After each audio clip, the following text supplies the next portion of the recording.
we're all just hanging on by a thread, you know? Like, every day, Grim Reaper gets a little closer. There's nothing we can do, because, like, I imagine, like, you see those things where in New York where, like, a window air conditioner falls out of a window and just, like, pancakes a guy on the sidewalk? Like, you think that guy had any anticipation at any point in his life? He was like, yeah, one day, just air conditioned. So, here's a special treat for the 35 people that are here. I direct your attention to this split screen right here, where I had mentioned this in the Discord, where I'd said, I got a text message that said, come to my house for grilled fish tonight. And I got this back on Monday, first thing in the morning. I went to the internet and I looked up the 727 area code, which is St. Petersburg, Florida.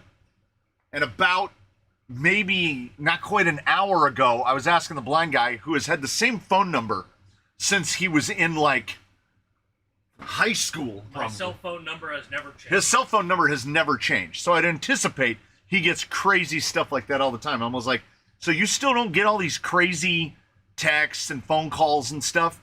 And he turns his phone around and he shows me. Now I got to click out to it. I got to tab out to it. He shows me this. Kelly, do you think this outfit works for dinner at a Chinese restaurant tonight? We're having grilled fish. Okay. Some of the folks on the Discord were like, maybe grilled fish is like code for something. Okay. Like, all these things are AI now, right? You used to be able to at least operate under this safe notion that this was somebody at a phone center in some far-flung corner of the world, probably India, working a way to scam us of I don't know what, but it's just all AI now. I don't know how or when the AI grabbed on to grilled fish, but here we are. Do you think this outfit looks good for a Chinese restaurant to get some grilled fish? Go to a Chinese restaurant and order grilled fish. Who would go to a Chinese restaurant and order grilled fish? I have a lot of questions. Rig picks, grilled fish. What's the difference? What is the difference? There's no difference at all. That is indeed called fishing. Yeah. And apparently, here's the deal. It wouldn't be happening. We wouldn't be getting these things if it wasn't successful like 1 out of 1,000 times. Yeah. That's all they need. That's all they need. They need one. They need just a one, and it'll keep them going. And I understand that completely because I'm still testing some of the worst tires the world has ever known, because we're on this continual quest. Here's the fault of it, right? Like, stupid fake Tusk had to ruin everything. About the outliers. Why couldn't the stupid fake Tusk have just been terrible? You know, if the stupid fake Tusk had been terrible, it would prevent us from testing all these other tires that do well and truly indeed turn out to be terrible. It's a scheme by Big Grill to get us to eat more fish. Damn Big Grill. Big Grill ain't gonna make me do nothing, man. Lots of lonely people out there, older lonely people. Yeah. Yeah, but, I mean, realistically, what do we think the shelf life is? Like, how much longer? Like, when the Gen Zs are older, and God, I don't want to think about it, hopefully I'll be dead. By the time the Gen Alphas are older, they're just on devices. They believe everything is a hoax. I don't think these things are going to work. The stupid fake tusk made me get near tusk performance for $15 instead of real tusks for $90. Yeah, but what you have to understand, tuna and tomatoes, is that over here a set of tusks costs about $50. So, and over here a set of those isn't $15; it's like $24. So it's about half the price for the fake ones versus the real ones. And life is short, and like they're up there on the rack because they're not terrible, but they're up there on the rack because I'm not gonna pull some other tire from the fleet to put them in place. Yes, we must use the fake ones. At least we don't have to worry about Jay Concepts being part of Big Grill based on that F-250. Oh my God. Every time I even think of it, the 24th scale one might be even more cartoony than the full-size one. They have a new tucked body coming out, but it's like hyper-tucked.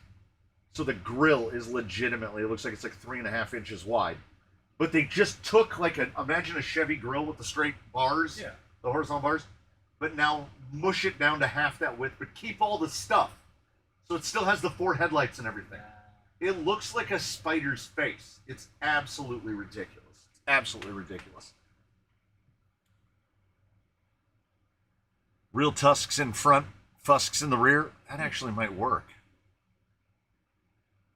Robert the computer guy is not going to be here today. I believe, did he mention this somewhere else? That there's like a familial obligation or somebody mentioned that they're going to be here but not due to familial obligations. Mr. C, my new FMS FJ40 is in 1,000 bits and cab cut in process. Yeah. 1,000 bits. The regular tucked F250 isn't even that bad. No, like the 89 and the other one, what is it, 95? They're absolutely fine. I still contend that the best one to self-write is the 78. The 78 GMC / Chevy. That's the easiest tucked body to self-write. Anyway, that super tucked one is horrible. It's an abomination. I don't know what they were thinking. Stephen Turner was not supposed to be here, but he's here anyway.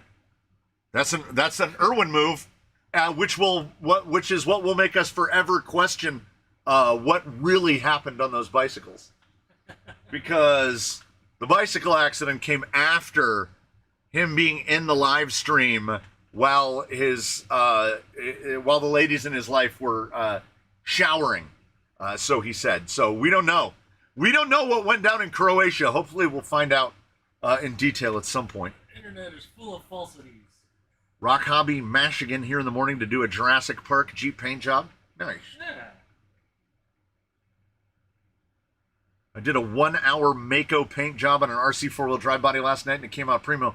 I don't know if I could make myself do a 1-hour paint job on an RC 4-wheel drive body because they're so expensive. Well, it should take 1/10 of the time.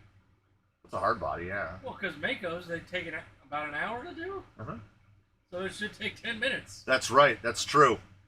If we're going by scale, then an RC 4-wheel drive Mako paint job would only take 10 minutes. 6 minutes! 1/10 scale should only take 6 minutes. 6 minutes, yeah. Eco 410, first live stream in a month. It's summer, man. Somebody having family visiting from Papua New Guinea. Yeah, that I remember. See, that's what I'm remembering.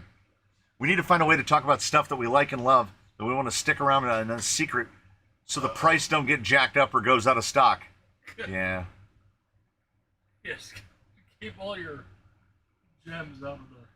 Yeah, you gotta keep them secret. Oh, did I see? I'm scrolling. Did I see? Yes, I did. So, there's a gentleman here watching the live, a gentleman named MKRC Builds. Mr. MKRC Builds, as you may or may not remember, I made a mention last week. I got paid yesterday. 22, 23, 24, 25, August 25th. Be expecting a parcel at your residence. And I think you know what is inside of it. On Monday, you will be getting, the blue van will be coming to your house, and it's going to bring you a little something. You know what it is. So I was going to send you tracking information, and then I was like, what's the fun in that? So, And the blind man has a job for you. so if you haven't been on the Discord, I get it. The aforementioned MKRC builds. Thank you for the 1 sniper shot. Steven Turner with the 5, dropping the 5. Big Zeke's RC getting one. I recognize that name. Recognize the names. Oh yeah, the thing about the somebody mentioned that they were in another live stream and it just had the regular channel names and not the ats. If that's a setting somewhere, I have no idea where that setting is. Hey, all made it home from wound care in record time. They're checking my stub. Nub? Kind of looks like a knob. Stub, nub, knob. So as mentioned on the live stream, we're gonna bounce around a little bit. The wife during, if you've seen Wheeling Wednesday and the one prior, I think it was in the one prior that the wife had mentioned Buggy, and if the wife says anything about building a rig, I'm just gonna build her another rig. And if I get paid in that week, I'm going to accumulate the bits real fast. So I did that. Chuck Hurley with a 5. So that's 11. I can do that math. I can count the 11. Coming in strong with the 11. Oh, I didn't even check to see the drop. I didn't even check to see what the drop was. The first week. So when we, 4 weeks of gifting, then they start rolling off again. So when we came back after the 4 weeks of gifting, 110 rolled off that week. 110. So I'm going to assume probably around 110 rolling off around around this week as well. So she said, build me a buggy. We took her out. She drove a couple on the driver's ed. Then we went out and we did Wheeling Wednesday. My favorite comment was, that's totally a class 2 trail bro. That was all the comment said. And I responded, oh, you've been there? And then they never respond back. They never respond back. It's kind of like I crave the interaction. I want to hear what they have to say, but I never get it. So, in the process, I think we have everything. I think I've accumulated everything to build the wife a buggy of her very own, and there will be a cost-saving measure because I already had the servo, the motor, the speed control, the transmission, the inserts, the tires. Don't need a radio because we're just going to pair it to her other radio. So we'll have one radio that will have Sheila Jade and whatever this one gets named. It is recycling as many bits and pieces as possible, and it is operating from all of the things that we have learned from having built a couple buggies now. So I took a little bit of Wolverine, I took a little bit of the Moo, and we mush them together, and we're gonna get this. So I saw some rims on Amazon. I just realized I have split screen up, and I can go to Amazon, and I can show you the wheels. I think they come up first. I think if you do a search for 2.2 beadlock wheels, they're the first one that come up. And I liked the look of them. And then when I got them in my hands, I didn't like them as much. Yeah, that's easier. Yeah, that works. I do order a lot of crap. You're not wrong.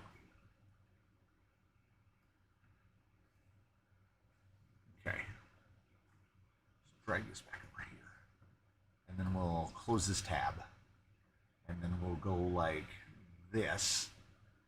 Okay. So, what I did was I ordered these. And I was like, they look a little bit busy, but they gave me this vibe of, am I remembering correctly? Is the thing that I want to say, is it called a zoetrope? Yes. So the zoetrope is the thing that it's like still images around a circle, and when you spin it, like it makes the horse gallop, right? They go back like 100 and some, 150 years or whatever. Yeah, so a 19th century animation device named from the Greek for wheel of life, the zoetrope.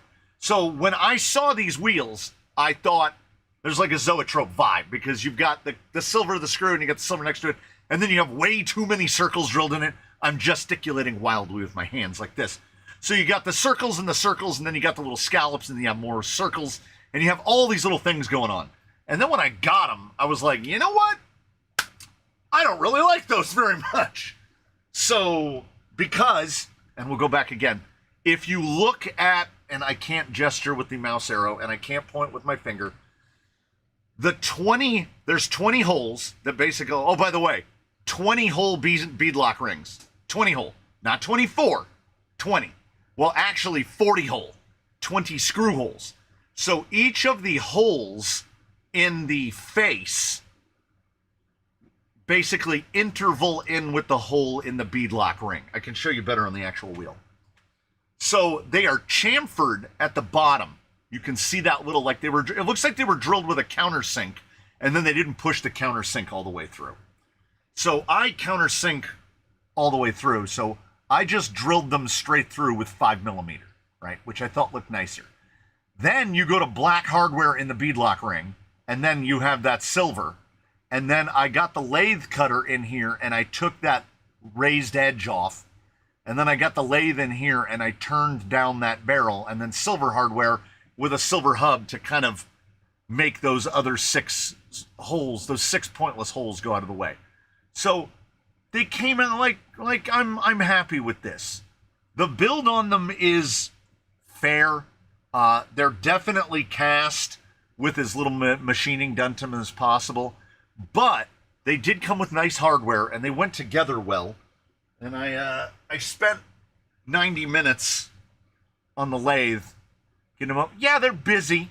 They look a little bit busy, but they're also not super heavy, which I'm not mad about because the other inexpensive part that is gonna be part of this build is not light. So we're trying to, because we are working on, it came from the Workbench Vol.64.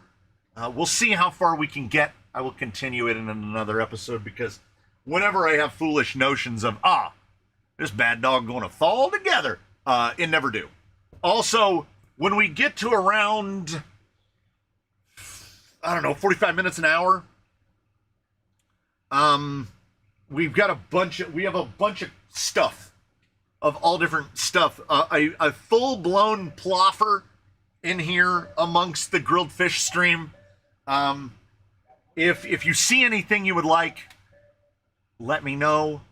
Some of the stuff is not directly RC related, but if I could get a little bit of a give and take, a little bit of an exchange on it, that would be great.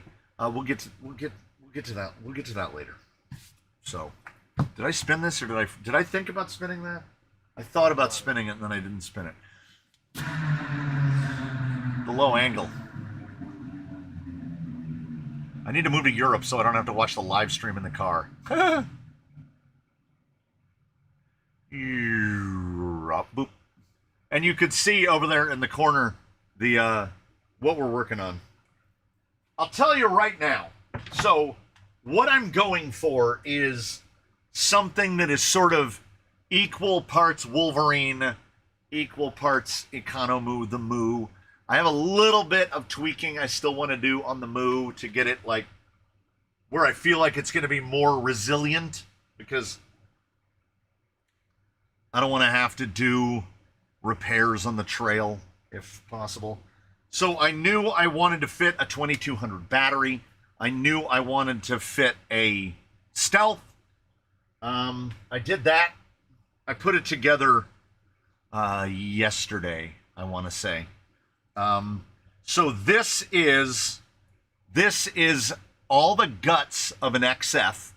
This is all the parts that come out of an XF inside of an X housing. And then, yes, you can indeed, focus please, you can indeed mount a Vanquish slipper with all of the parts. The hole in the bearing this isn't Vanquish's fault. The bearing that's inside of a Vanquish spur gear is 5mm bore.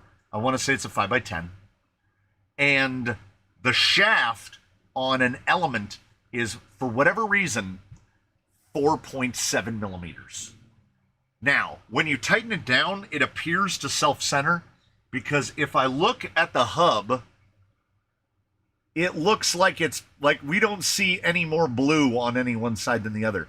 So it looks like it's spinning quite centrically. And when I say it's the parts of an XF, I mean it's properly the parts of an XF, where this is no underdrive, no overdrive. Because I had already purchased overdrive gears for the front axle, because the motor that I have on hand is a 1450, and I run the Economoo on a 1900. So I knew we were going down like 25%, so I wanted to gear up about 25%. So I had already ordered the 1421 gears for the front portal box, which gives you 22%. Like, it's perfect, right? If you're going to grab yourself some Amazon capraxles, the best way to go is just get a set of machined 1421s, because it's 22%. Then you can put yourself a little low profile box that has no underdrive or overdrive in it. Get yourself a cheap little, like one of those lightweights or non-2, something like that, and you'll be set on the gearing. So in an effort, because I have not, these look, pardon me, I have a mute button and I don't remember where it is. Oh, it's right here. Hey, it does. Okay, so this axle looks almost exactly like the axle that's, so the Moo and Wolverine have the exact same axles. So these were $108. They have the same adjustable upper link mount point. A lot of the stuff is the same. There is a small difference, though. The most notable difference here is I need a span. I need something to span. We'll use this guy. The most notable difference is the truss at the top of the axle. Like, look at the width of that bar. And then it's not relieved on the link side. So this rear axle is 400 grams with one remaining screw in it. So, well, it was 401. So call it 400 grams. That's the rear. Now, the front, I already got a cheap Amazon BTA mount. And I will point out right now, BTA mount, actual bona fide axial Capra cage, they no like. They no like. These are the Pothyes axles, P-O-T-H-Y-E-S. Pothyes? They come with no servo mount of any kind. Lovely. I can't find a SOA mount, and I had only ordered a BTA mount. And the BTA mount goes on nice. It keeps that 60 kg up high. It's not going to rock drag or anything. It should be fine. But this guy kind of goes right in here. Like, there's usually a little brace on here. It looks like this. The servo is right. This little guy goes right here. There's no chance of mounting that. The servo is literally right there. Yes, this rig is basically going to be a fairly heavy, so an offset Capra. I never really noticed how much the Capra is specifically designed for centered pumpkins. It basically does not like offset pumpkin, to the point where there's a little relief in this tube right here, which is where the drive shaft is going to go, but my drive shaft comes out over here.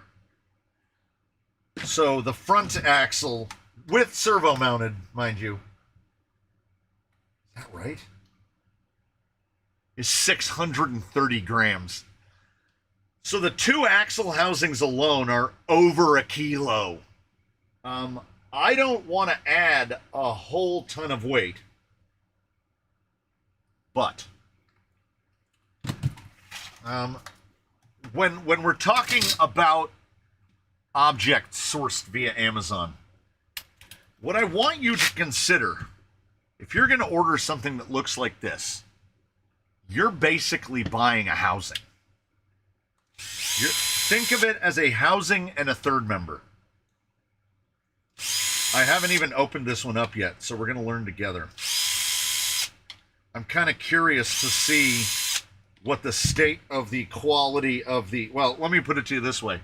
If there's lubrication, it's minor. The rear axle feels like a ratchet.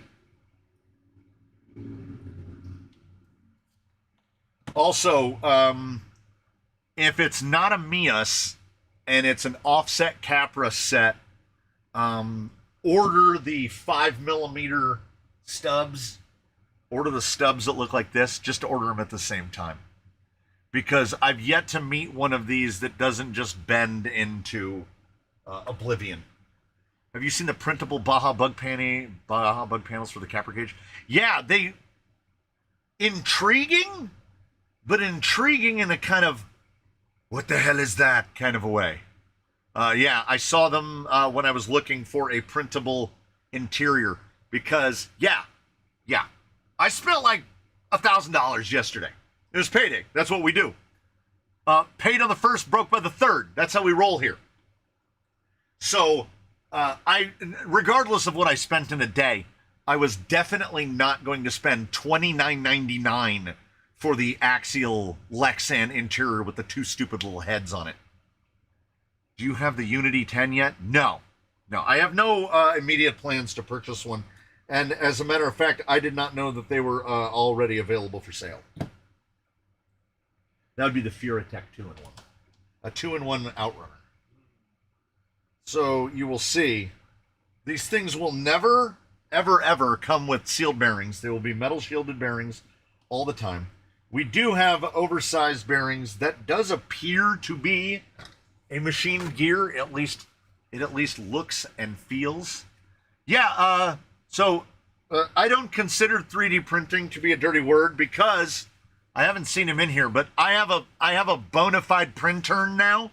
I said that what I needed to make 3D printing palatable was a printern. Honestly, if this is a machined gear, I think it's stamped. I think that gear is stamped. It might be hardened. It doesn't matter. Look at the difference, if you will,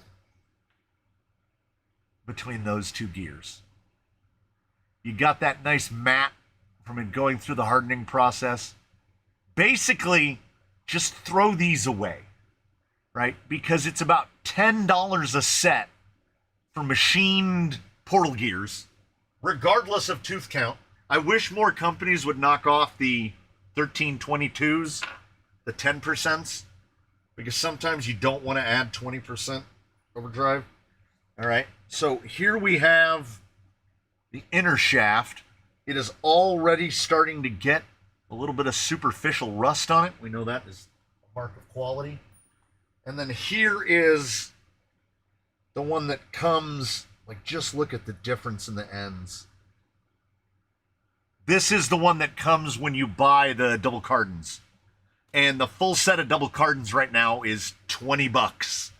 So you get double cardons and these for $20. So basically, here's what it comes down to. And I've mentioned it before. People have said, well, why don't you just buy Mias? I don't just buy Mias because for whatever reason, I don't know if it's tariff times, I don't know if it's corporate decisions, I don't know what it is. But Mias can be bought from Mias. So it's $170 for the axles plus shipping. Sometimes it's free, sometimes it's not. And for me, from Mias, it is generally 10 to 14 days. I ordered these on like Tuesday or Wednesday and got them the day that I ordered them. Because they were over $25, they were same day delivery. So it got me to know that, you know, I had suspicions of the quality of the parts, and those suspicions were confirmed. So what I'm doing is I'm paying $100, $108 for housings, third members. Like, I usually end up like the tolerances are going to be such that most of the bearings just fall out. What's the high split transmissions in service in the Canyon? Thinking about a swap in my Rift. There's a 2-speed box, black and red on Amazon, that has enormous split. At least 100%. Like, it's ridiculous. From a little bit of online reading I'm doing, might not be the biggest anymore. You know, like seeing the little that's what you like to see. They don't do a lot of cleanup. So yeah, I just make a little pile, and in general, I just throw it all away. So the one that's in Clank has got a massive split. From back in the day when I used to think that the TRX4 was big split, but it's much bigger than that. Now the pins that go in they're not bad. They're absolutely fine. And the stubs I do set aside for just in case. But I have so many stubs, and I tend to basically, if it has a Capra axle, it's pretty much going to get the big 5mm stubs. Those looks like the axles I put on my Capra. I swapped all the innards out for hard machine gears. I ran them with what came and stripped out stuff. Yeah. And the thing is, with companies like AMK producing absolutely acceptable machine gears, that's what the portal gears that are going to go in here. They're AMKs. What do these look like? Oh yeah. I mean, there is that. The mesh is not terrible. There is that chance that it's machined, but I don't think it is. I think they're cast. I think they're casting them and blasting them. They're putting them in a media blaster. From Dwight, can someone let CC Chat know it's not letting me comment? Okay, if he is on restricted, I genuinely don't know how he would have gotten there. Is this like automatic bullcrap? Where is it? Settings, community moderation, user management, hidden users. Anybody new? No. Nobody new since last time I saw it. It must be you. Just a couple people that I've had to ban previously. Huh. Yeah, I don't know why RC Family is not showing up. Because last time it was what? Was Neil Daniels got on the restrict list somehow? That grease is nasty looking. Yeah, it's proper gross. It's like the grease is kind of, well, aside from looking like earwax, it's kind of flaky. It's like chunky and flaky. Was the stream set to 5 minutes before chat is allowed? Oh. Maybe? Apparently, there's stuff just constantly going on in the background at YouTube. And, maybe other people know about it or know how it works. I don't know about nothing, Miss Scarlett. I don't know why any of the stuff that happens. I don't know why everybody has an @ in front of their name. Greetings and salutations from NYC. I hope it's not hot in whatever borough of New York City you find yourself today, because it is. We've got enough hot for everybody here today.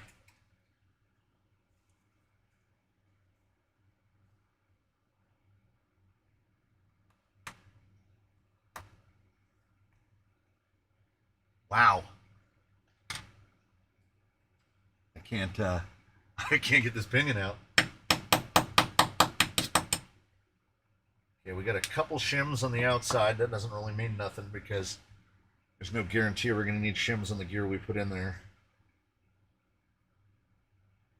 That grease is... I mean, it's grease. It feels greasy. I don't know. You ever had grease feel like it's gone off? It feels like sunblock. Yeah, somebody turned off the oven in Kansas. I don't think they turned it off. I think they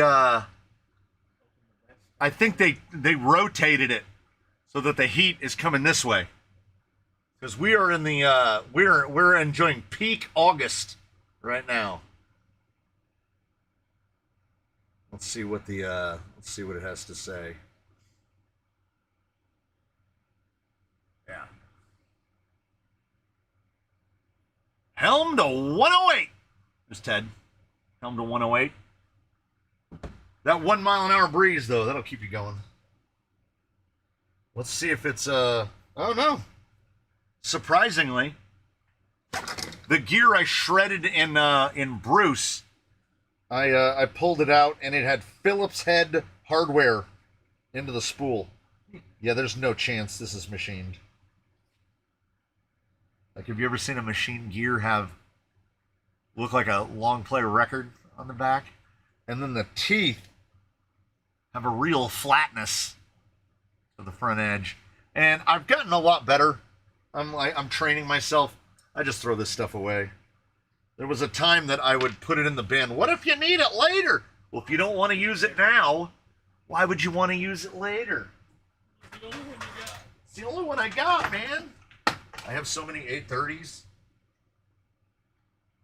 I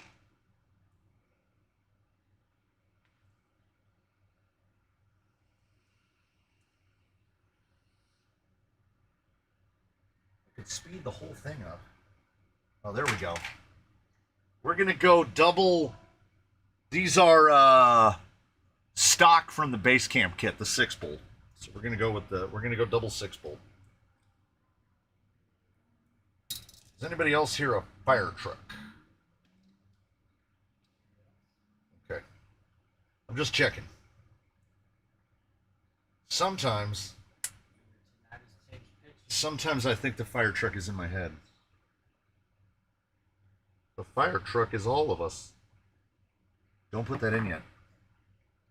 Gotta put the pinion in. Pinion.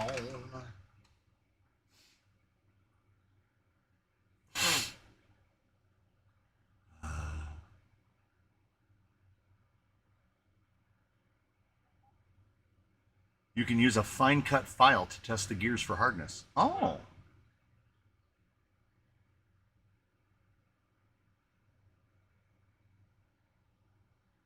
Yeah, truck's a furniture. Oh, a printern? Yeah, that's what Matthew is. Whether he knows it or not, Matthew is my printern because he was foolhardy enough to buy the same model printer that I use. That was probably not a good idea on his part, but he didn't know.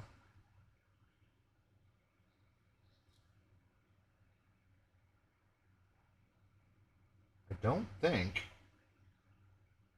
So I think the shim... Can you tell that when this gear was installed in something, it was not shimmed properly? Look at that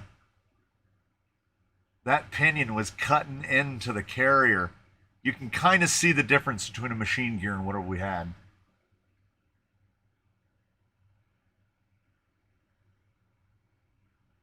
So yeah, it doesn't look like we're going to need any interior shim on the pinion.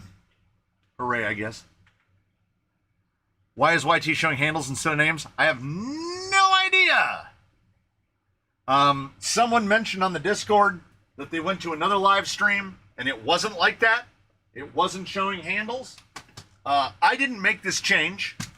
Nowhere in any setting that I have located is there ability to change that. So far as I know, there's no setting. Comments on, basic moderation, message in your live chat, no moderations. Nothing blocked. Nothing in the demographics. Fill out a survey. You can update your survey responses to the creator demographics survey once every 45 days. There's nothing in any of my panes or panels to change the at to anything else. Handles are unique and short channel die identifiers distinct from channel names. Oh! He wasn't asking a question. He looked that up somewhere. I should have read the whole thing. PNW Wheat Trader? Wheat Trader? Wheat Trader. Thank you for the 10, sir. 31 months as a member for old Brorb. Over 2.2, 5 years. I'll never get used to that. And all I get is the ability to send these things. Yes, you can make a green thing. That's it. The handles names thing seems to be at random. Yeah. I didn't understand the when they began including it, when they began doing it in the first place. I was like, what are we gaining from this? I'm waiting. I'm waiting for someone to ask about it. Nobody's asked about it yet. I threw all those plastic bags away. And now I have no place for my thread lock. There we go. You can copy their name and search their channel. That would do it. My family flies from India to California, and I'm trying to get the best kit today in the crawler field. I've built a few 24 and 18. I have RTR 10, but never built a 10. I'd love the SCX6, but it's big. If you've never seen an SCX6 in person, it's even bigger than that. It's even bigger than you think. What is the best kit? I would say in terms of value for the money and availability, that still has to go to the VRD Carbon kit. If you're only going to purchase one kit, make it a VRD Carbon. Because you basically don't need anything else. You buy a VRD Carbon kit, you build it, and you can be absolutely happy with it. It doesn't really have any shortcomings. It also has a fair decent upgrade path, none of which is operated directly by Vanquish. You're not held by Vanquish parts. It doesn't need the stubby kit unless you're swapping the chassis to something like a Hardline or a Zoku FF, or any of the other that move the skid forward. Do you need to move the skid forward? I mean, it's arguable. Need? No. Some people like that performance characteristic. Some people feel like they don't need it. I can't tell you. That's up to you. So if I stand where I stood, which is if you're only going to do one kit, Carbon. None of the other VS410 things. VRD Carbon. There's a Reddit saying they are rolling it out to channels slowly. Ah. I'm sorry I drifted off for a while, but now I'm back with a build in mind. What's your opinion on AliExpress F10 portals? I can't give you one because the level of quality will be all over the place. I've built a couple different sets of AliExpress F10 portals, and they are wildly different. Like, there's a set of AliExpress F10 portals in here that required one axle, required 1.6 millimeters of shims on the diff, on the ring gear, just to get it to function normally. This thing has a single, that looks like, I'd say it's like a 0.2. It's the one that came with it. When I get this fourth screw in, I'll know if it was too much or not. These gears are meshing dry. So let's see where we're at. It's tight, but it's good. We've got no run out, which means they're meeting each other at a nice right angle. I need a tube of the goo. What would you choose for a Capra between an OD3, a Nod 2, or a Portal Trans? Probably a Stealth X. In direct answer to your question, I would say Nod 2. Because as I mentioned earlier, in my experience with Capra and Capra stuff, the best way to go is 830s in the axles, so just standard gears, no overdrive, underdrive from the gearbox, and put 1421s in the front axle. You might have to KV down a little. You can get away with an 1800 though with that on 3S. If you're going to run 4S, you're certainly going to want like a 1400. This is going to be a 1400 on 3S. But because I'm running a Stealth X, I just geared up with the gearbox. So I would say Nod 2. That would be my pick. Because it's lower, it's even lower profile. It's very simple. How do you know the axle is shimmed perfect? You know because you know. Damn, I wish I could tell you. I guess the recipe is build many of them, and you get the feel for what the mesh is. We don't have the, what do they call the stuff? The compound? The compound to know what the gear mesh looks like. I know that my gears are meshed the way I want because when I turn it like this, I know. Now, this gear will fall way in and tighten the mesh up, but if we pull straight back like this, that's how I know I don't need a mesh on, I don't need a washer on the inside. I know I need a washer on the inside of the pinion if I pull this back and it pulls back too far. You'll almost feel like it gets a little bit of a chatter to it, like it'll skip a little. If I get myself greasy and I go like this, there's no chatter, there's no ratchet, it's just smooth. It's tight because it's all brand new parts. And that shim is maybe a little bit tight. Look, we're building the little cone of grease at the tip of the pinion. Whee! And most, you have no control over this, but you don't want the diff. You don't want the spool to be able to move side to side. You want it locked in. You can have a little bit of play, a little bit of deflection. It should be able to move a little bit. And there's literally like 0.1 millimeters on that. So if I was genuinely worried, I would pull that apart.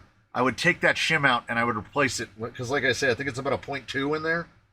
I would take that 0.2 out and replace it with probably just maybe 1.1 and let it have that little play. But it feels really smooth. It just feels a little tight, and starting off a little tight. It's all right by me. Oh, I was getting more thread lock. Because my goal is to rebuild this thing as infrequently as possible. Wolverine needs a service desperately, and I am desperately trying to avoid doing it. That is some fitment right there.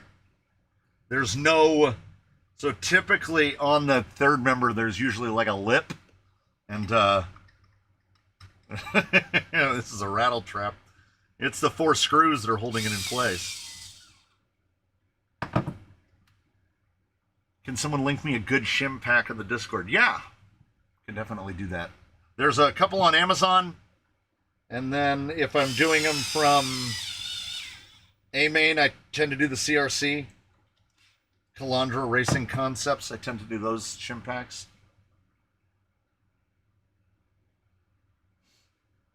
Yeah, I'm thinking, as someone pointed out, I'm thinking it is Weapon X, and it's, oh, that feels much better on install, so we're good. There's no ratchet to it. Feels pretty good. I think we got reasonably lucky.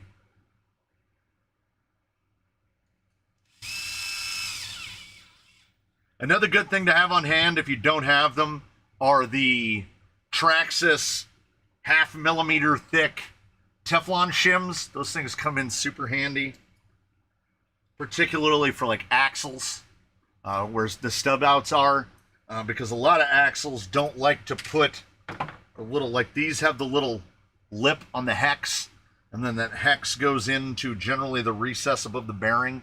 So it'll make it so you can't over tighten the hex down and crush it into the box. And then a lot of hexes, Axial, I'm looking directly at you, don't have that, so you can crush the hex into the box, and then you're like, this thing drives like crap. I don't understand what's wrong with it.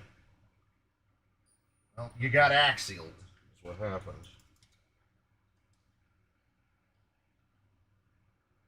Now, these are modeled after axial, so we're dropping a bearing when going to these. Because, as I pointed out earlier, these have they have that flange on it right there. That flange is right where the bearing sits.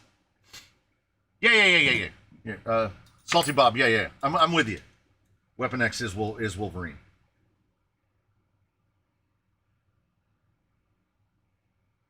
Because X23.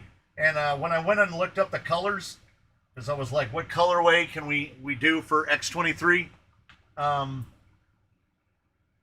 It's just the same colors as Wolverine. So. TRA 1895 is the Teflon shims.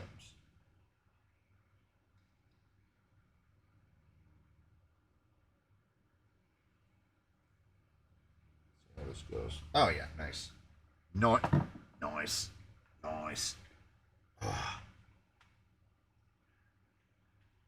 Would Amazon Capra four-wheel steer axle slap onto a carbon? I'm tight on shipping time to my uncle in the Bay Area for folks to bring the parts, and I'm looking to do an Amazon build as well. They wouldn't slap on, but you could definitely put them on. Like the link mount spacing is going to be different. Shock mount spacing is going to be different. I can't guarantee that the links that are on there are all going to fit without a little bit of massaging, but it's not going to be terrible. You can put any axle on anything you want with if you set your mind to it. I'm not even bothering to. I don't want to add any weight to this. I want to change as few external parts as possible. Hi, everybody. Just dropped in to say hello. I see the new buggy's under construction. It is. This one will probably be up on a Wheelin' Wednesday, probably 2 or 3 Wheelin' Wednesdays out. Like, it certainly won't be on this next one. Should probably put some bearings inside this. Because we got to mix it up. Keep it fresh for the boss. I'm going all black oxide if possible.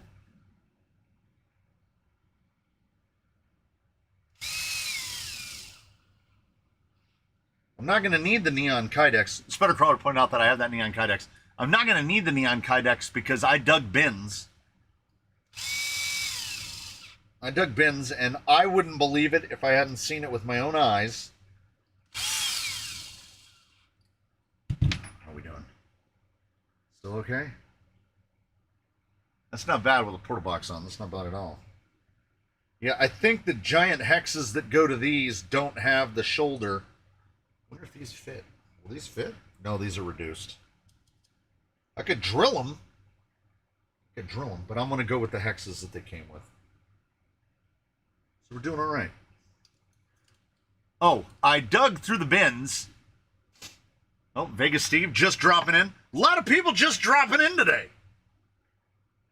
Nobody coming to stay.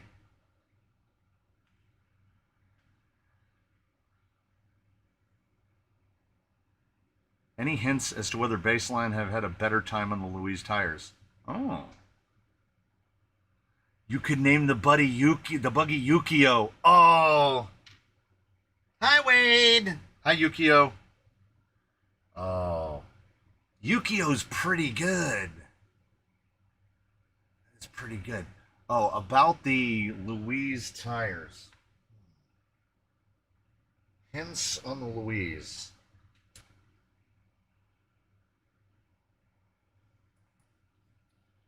I mean, it's 100 people. And oh man.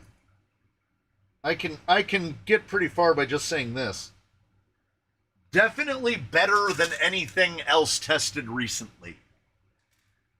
For sure.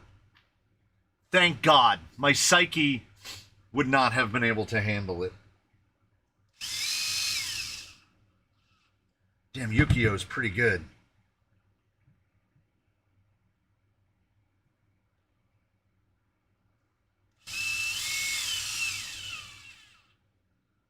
The fitment on this portal cover is horrific.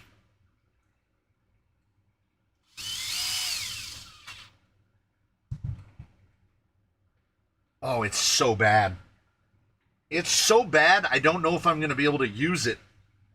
Can you see the angle that is at? This lip fell over the side.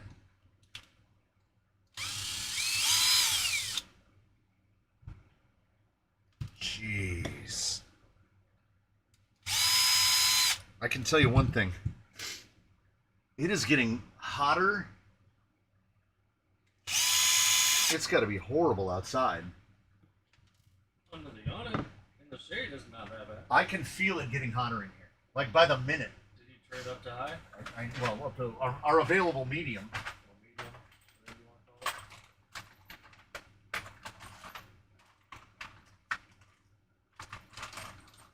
Oh, yes, you are in the corner, that air goes to die. I go to that.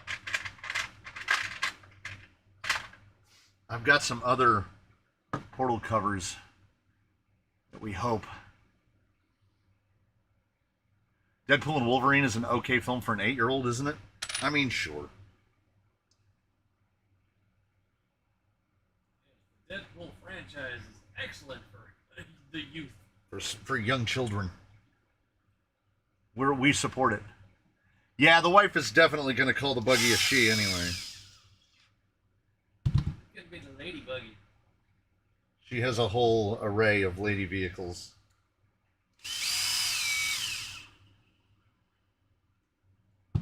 So luckily, I had some cast off. I think this is brass, but it's not like enlarged. It's just the same format, and that sits down sort of flat.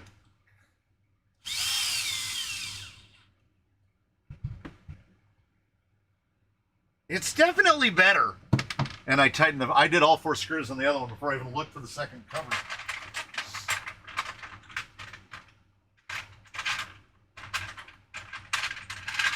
Rustle, rustle. There's an aluminum one. There's an aluminum one. Where's the other brass one?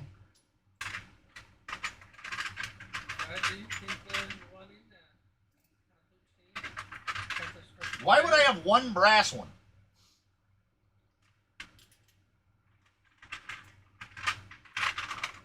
Thank you. Praise him. Praise Jesus. Thought I was going to have to take it apart again. We just watched the first 4 seasons of Stranger Things with the kids during summer break. The 8-year-old loved it. Yeah, I don't think there was anything in Stranger Things that... Stranger Things is pretty tame. Stranger Things is a great essay on how not to make television. Well, they're just about to start. Season 5 premieres like end of this year or whatever. The show started like 10 years ago. They make 1 season every 2 years. When the show started, what's her name? Millie Bobby Brown. Millie Bobby Brown was like 9, and now she's like in her 20s. It's ridiculous. Harry Potter made 7 movies in like the same amount of time. Back to back to back to back. Same thing with like the Lord of the Rings ones. Yeah, I mean, that is a real deal Holyfield axial Capra cage, because I went on there to get the Injora cage, and they're all hanging out in the Injora warehouse somewhere deep in the heart of China.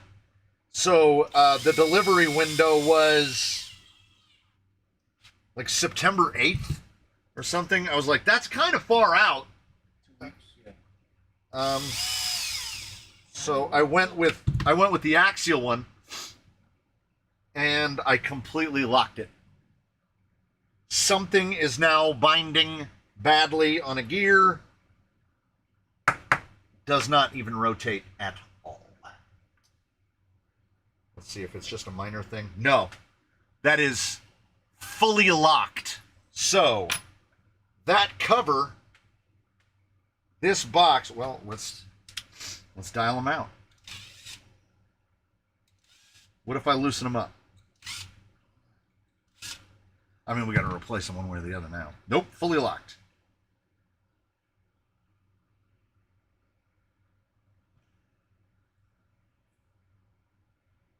Okay, heavy on the resistance. Smooth, but heavy on the resistance. Boy, you really roll the dice. Swampers is trying not to run the air conditioning. Oh, I'd be dead. It'd be like 97, 98 inside the building. Yeah. Okay. Underneath the metal roof by the house, this is horrible.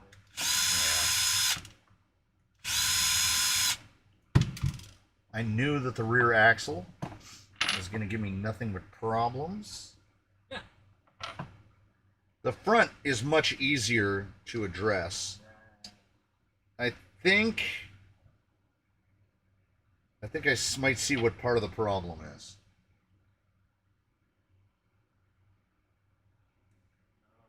So with that different internal axle, see how it's pushing that out? Now, the gears line up perfectly. So I don't, and that's correct depth. I don't know. I got plastic, and I've got cheap aluminum. Oh, it's so bad. The casting quality on this is so bad. Something is definitely not copacetic.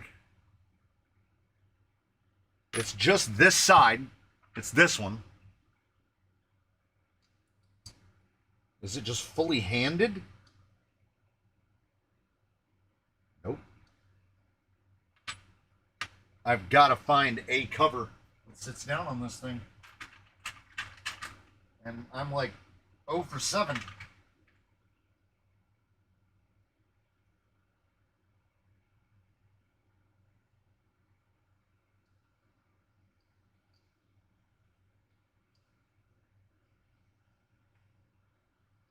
I don't know what it is. Are the front and rear covers slightly different? Yeah. No one told you. Well, I mean, they are on axial. Are they on this? Okay, I'm going to try a different inner. Removing the cover from the other side, or are they handed? The cover or something else? I'm thinking that it might be, I can't go to the stronger inner because the internal of this needs the, some of the aftermarket parts are not playing well with the other aftermarket parts, basically. Yeah. I don't see how this is going to change it, but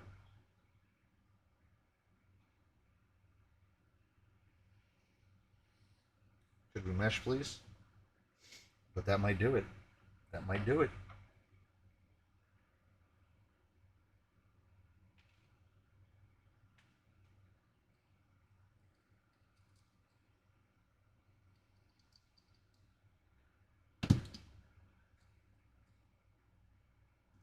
Yeah, I think the center, that drive shaft,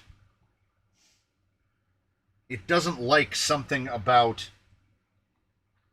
where the output gear goes, where the 12 tooth goes. And of course, I go into these with an just unimaginable level of hubris where I'm like, everything will be fine. This is all just going to pop. This is going to pop together just fine. We'll have absolutely no issues. and then you're trying to put it in, and the pin is sneaking out, and the gear won't sit down right, and you're like, why is none of this fitting? I've basically wiped all the grease off of all the parts. I'm wearing all of it. Now the bearings are sitting at the same height. So I probably could have machined that one down.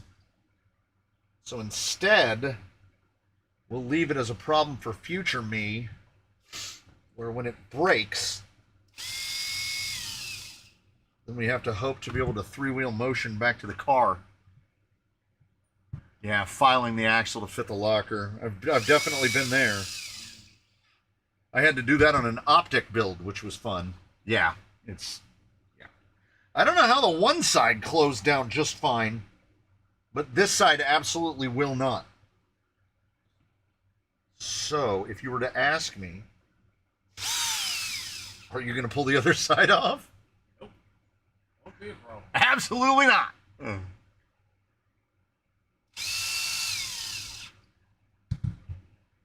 Other side works just fine. Other side is working. Other side is A-okay. It's a good thing I put all that grease on there, because we wiped most of it off. No one thinks to test fit your portals. No. Make sure these don't rub. Yes, indeed. This is... I think we got to go with Yukio. That's so good.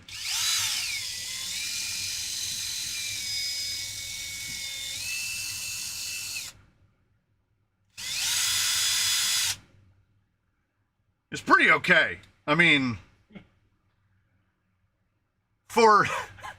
it's crazy for parts fitting together that poorly. Oh, well, I have one of each, so we can see if they are different lengths. Yeah, it's probably insertion. So, take it to the grinder and take that little bit off. That's probably why not. What do you think about the idea of a two-stroke crawler? You mean for actual people? Or do you mean a tiny one? I think a tiny one would be Horrible. horrible. Well, I guess you are standing over it while you're crawling. But the sound that it would make. What a sound! Such a sound that would make. Oh, these do have the little flangey. Good. And I don't mean that like phalange like a finger. I mean flangey, like a flangey.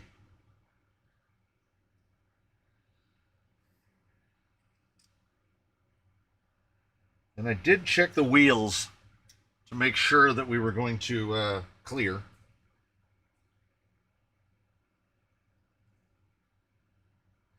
Okay, that's... Now I'm nervous. Okay, I have a little bit of wiggle on that. Did I forget to put a bearing in there or something? No, there's a bearing. Checks the bench. There should be one extra bearing, and there is. Just chalk it up to tolerance. We're building a very inexpensive buggy. Oh, and I would also like to point out, if you're building a Capra with axles like this, what the hell?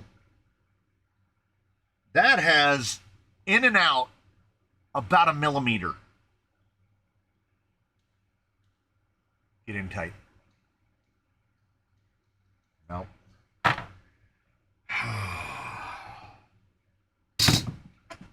I know what I already know. I don't even tell me. I already know what it is. I already know what it is. Somebody's figuring it out. I already figured it out. You can't be lazy and just say, "Oh, we're just going to run 2 different axle shafts," because that other axle shaft is pushing the gear cover out so that the portal cover's not down all the way. So we have to take that out. And then we have to take this out. And we got to take that out. And then we got to put this bearing back in.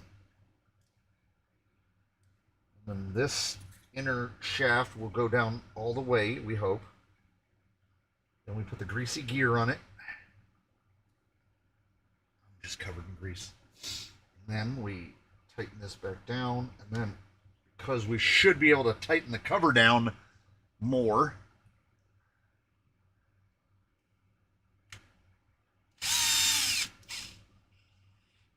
and I bet, well, I'm going to bet because I'm saying I'm absolutely hoping modern RCs no longer have sound or smell. You weren't here when I burned up that Novak goat. Oh, it definitely had a smell.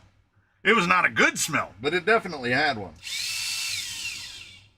I don't miss nitro at all. At all. I know a lot of people did or do. I don't, not at all.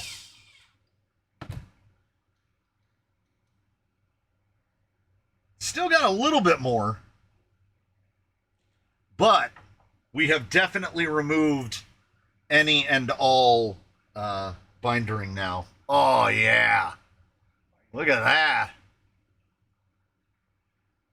So good. So good. We fixed it. Ladies and gentlemen, we broke it enough times that we managed to swing back around and fix it again. And I have a little receptacle where I'm putting all of my not necessarily Chateau Garbage fasteners. These don't seem terrible. They're not, I mean, they're maybe not great. They don't seem terrible. Good enough to drop back in the bin.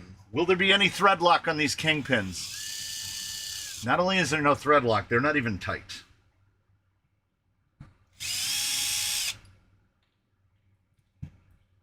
That is proper loose. We haven't even gotten to the heart, the sweet, salty core of the problem yet. Had an IC buggy. Oh, internal combustion. Could never get it running properly. It was messy, loud, annoyed everyone. So I got rid of it. Yeah. If it's hot in the afternoon and cold in the evening, you're going to have to tune it. I've owned one nitro in my life, and was not an enjoyable experience. I also think that all things considered, for what we do, electric is just significantly better at it, because by the nature of the electric motor, maximum torque at 0 RPM, and we tend to spend more time near 0 RPM than anyone else. So we're not there are no real disadvantages to us being electric. I can't see any advantages to us being using explosions. All right, so you're going to find out here in just a moment that we've made the job easier on ourselves. With every one of these that I've met, this screw right here, which is removed, it was removed because I was mocking it up. If we were to take this rod end, which came with it, and put that in there, you can see the screw head's not going to fit. It just won't fit. It won't fit with that screw in there. It just binds up against it. So I just removed it, and I'm honestly just thinking about running the third member with 3 screws in it instead of 4, because the other option is take it over to the drill press and try to run a countersink into it. And the thickness of that flange is, it's under 3 millimeters. It's right around 2 millimeters, between 2 and 2.5 millimeters. So getting, I don't know, it's probably just going to ruin it. Probably just going to drill punch all the way through and leave no tab behind at all. And every one clears differently from every other one. Okay, there's 2 of them. Oh, say it ain't so, whoa, whoa. I've lost 2 kingpin bushings.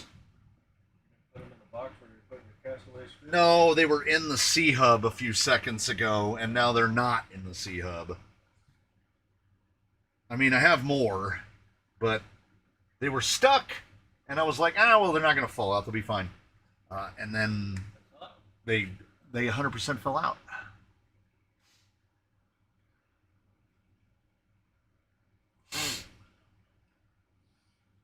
Just, oh, ow. Found one. Not genuinely. That did not feel great. I healed that one. I see the fourth one. We're back in business, everybody. Did not see it fall out, did not hear it fall out, did not see it or hear it hit the ground. And we're back in business. So once I get this third member removed, oh God, oh Lord, sweet mercy, no! Does that show up? Does that show up? Look at the angle that spool is at. Look at the space there and look at the space over there. That thing has got to be rotating at like a 20-degree angle. What are we doing? Oh yeah, baby. Oh, that is sweet action. Yeah. When you buy one of these, this is a starter kit.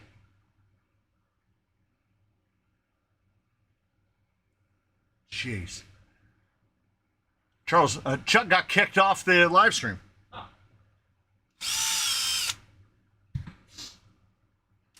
Sometimes when I'm watching, I only watch one live stream, The Harpist. I think a lot of it is browser based. I guess live streams can really clang up your cache, because mine will crash usually at least once per live stream, where it just goes to like a white screen and I just have to relaunch it. Do you have time to check the photos I loaded in the general channel for you? Sure.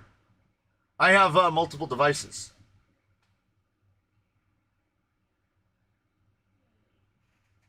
Lydia's 3D print designs. Is that a dang old picnic table? Picnic table?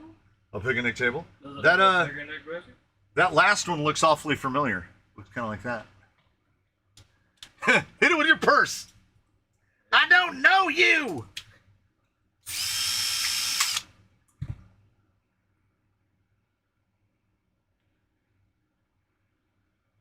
The table is 200 millimeters long at scale. That's proper Rarlo action if you bring your own table. God, that grease is heinous. Well, that 6 scale one comes with fucking chairs. All right. Who's got their ringer on? It's time to auction your stuff off. Who's got their ringer on? It wasn't an arm because you said about an hour in. That ain't straight. I would like to draw your attention. Let me get these wiped off. So when you buy a $100 pair of axles, you definitely pay what you get for, okay? Because here's what I'm going to show you. Here is the bearing carrier from one side. Here's the bearing carrier from another side. I don't know if it's just me. It could perhaps possibly just be me. Try to tell me that piece is not cast and this one is machined. I can see the tool marks on this one.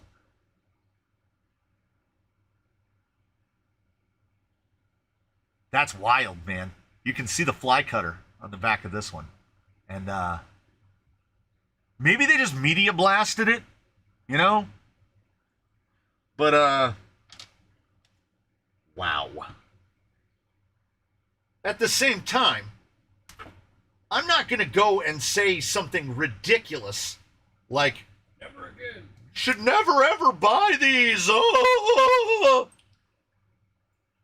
Look at that grease. This grease ain't greasing. It looks like boogers. Yeah. It comes off in chunks. That shipping container that came across the sea, it must have gotten really hot in there. Yeah. Oh, man. We're getting some, like, okay, so the Pothies, okay, I'm not going to say those are the ones to get, because these have required more labor for sure. The chunky grease, the generally, if you've got bearing recesses and the bearings just fall out, that's, yeah. So yeah, they might have tumbled it, right? Like it might not be cast, it might have just been tumbled. But why only one of them? Because three of the four looked like this. And then just this little guy over here with his little matte Among Us finish. I don't know. Yeah, the bearings, the rear bearing, like you don't even have to tap it. According to someone, those knockoff Mias cheat codes are not, in fact, awesome. These are just regular old fake Capras. Okay, this one had a lot of shim on it. This front end had shim everywhere. 2 shims on the pinion, 2 shims on the ring, and when they bolted it together, again, there we see, it's like a jaunty hat. They did not get that on there right. Probably because the recess in the gear was not machined correctly, so it couldn't accept the spool, or vice versa. One or the t'other. And then we're going to check something. We're going to check a thing. And the thing that we're going to check is, please, sweet infant baby Jesus, I hope we put the gears in correctly. And, please, sweet infant baby Jesus, make it such that that horrible slop that we saw from the front end, let that horrible slop be part of only the gear. Can that be fixed? Yeah.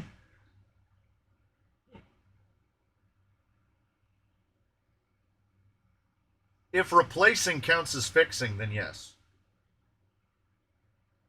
That gear, I would see no reason to continue with it. It's like, we know it's not quality product. I feel better just replacing it. These are new, Pro Raptor, these are brand new. Came out of the bag on Amazon, and they weren't in the green bag either. So nobody got to these. These were brand new. Yeah, I'm sure that on that spool, you could pull the screws, give it a whack, and get it to sit down right.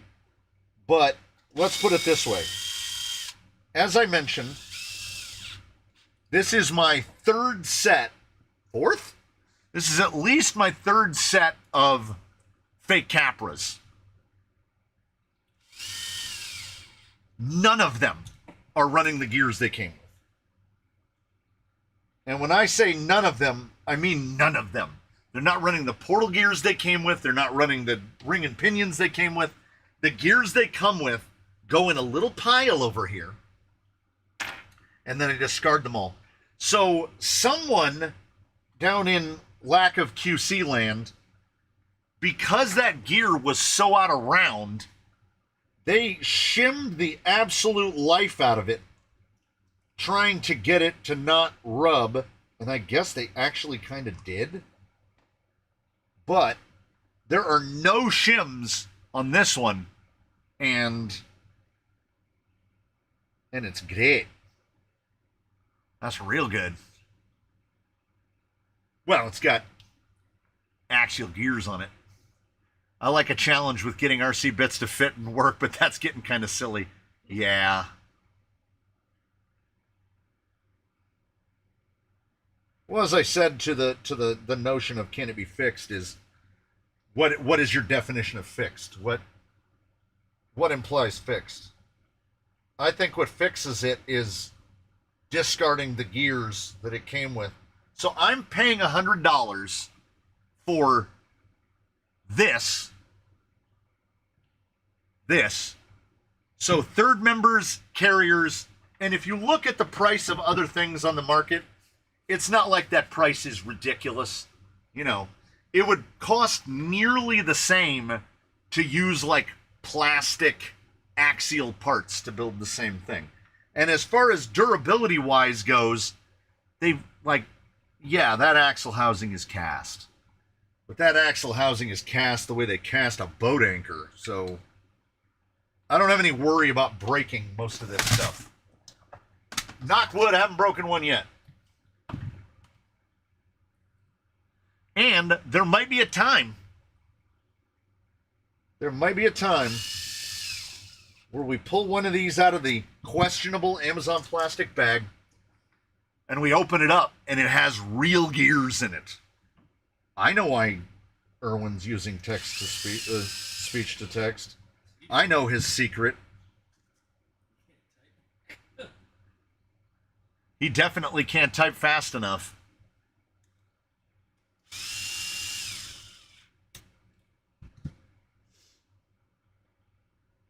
Yeah, that guy feels great. Okay. So I had mentioned sort of that the front was going to be a lot easier, and the front is going to be a lot easier. So 100 for the axle housings. How much to replacement gears axles? Okay. If you're ordering AMK, you can get ring and pinion for like $12. So you're talking like 25 for rings and pinions. Portal gears are $12.99 a pair. And the deal with that is, if you went out right now and you unwisely spent $559,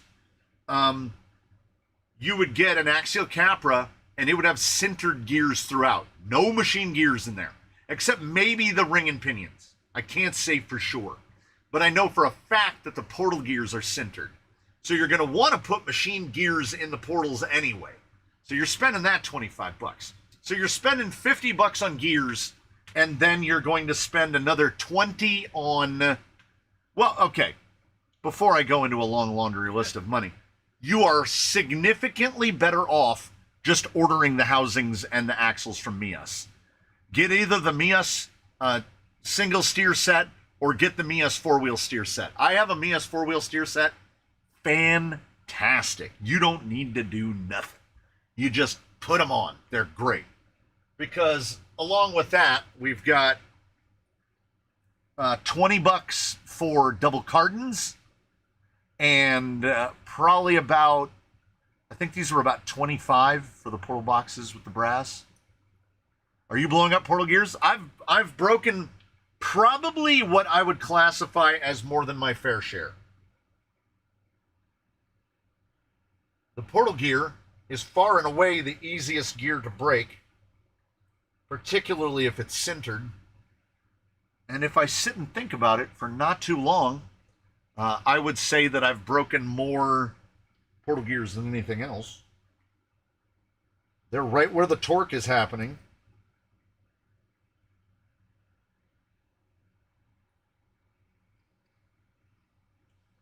So what we do is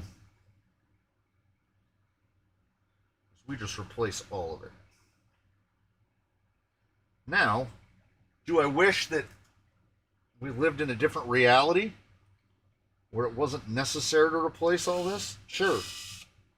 But I understand that we do live in a reality where they're still giving us mustache tie rods on offset pumpkins.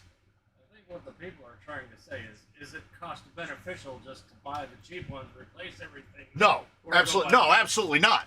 I'm absolutely quagmired in a situation of do as I say, not as I do. Like, this is not the way to do this. You buy the Mias, you wait your time, and you install them. Yep. If your plan is to do four-wheel steer, particularly, the only option, as far as I'm concerned, are the Mias four-wheel steer Capras. If you're doing a four-wheel steer Capra axle build, the Mias is the only way to do it.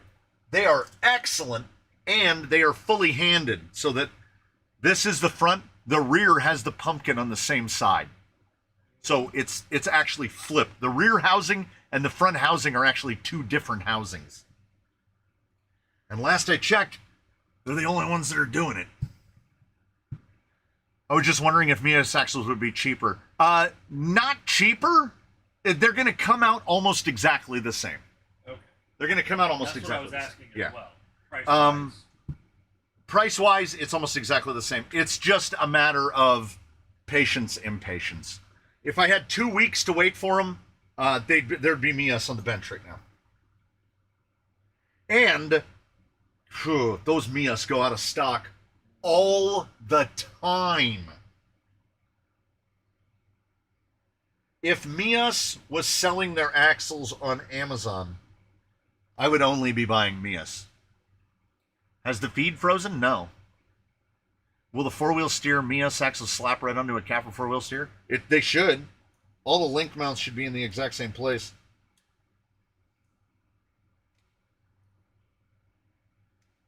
I don't see why they wouldn't.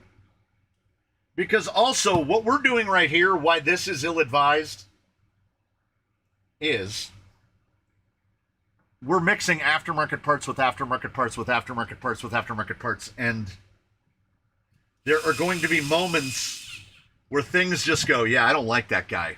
I don't like the look of him. I don't like his face. And parts stop fitting. And I've had this happen when we're not talking about parts from Poth Yes and RC Dillway. You know, I've had SSD parts not fit with other SSD parts. So nobody can take every variable into account. Oh, good God. At this moment, and at that moment, he realized, thank God he put a Rhino S20 1450 in this. So this link will be replaced. But the only place I know that is doing the high clearance front Capra tie rod for offset is Deluxe, and they're only $10. But it's Deluxe. So if you order one item, the shipping is like $17.50. So you have to order a whole bunch of stuff. You have to make that order from Deluxe worth the order from Deluxe. Worth the shipping cost. Yeah, it's just like ordering from J Concepts. Anybody who's ever ordered from J Concepts knows exactly what I mean. Amazon has a set of AR-44 with four-wheel steer axles that have mirrored housings, BTA front, traditional rear. Allows you to junk link separation on the rear. 170 so far. They've been great. Hey. I have one vehicle that does four-wheel steer on a narrow axle, and it's fine. Four-wheel steer for me really starts to shine when the wheelbase gets real long and the vehicle gets real wide, because four-wheel steer is inherently unstable. Neil Daniels says Deluxe Fab is $55 shipping to the UK. Oh, Erwin was on a gravel bike, looking for a good spot to crawl. So were you on gravel? Did you get graveled? Stricken Hobbies did say, Erwin, we all know you decided to talk back to the wife. It does seem awfully suspicious.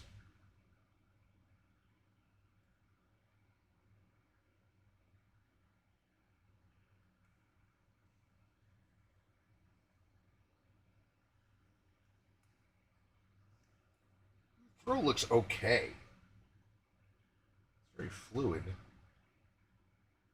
It's the bearing. It's that thin bearing. And the thin bearing looks like it could be thinner.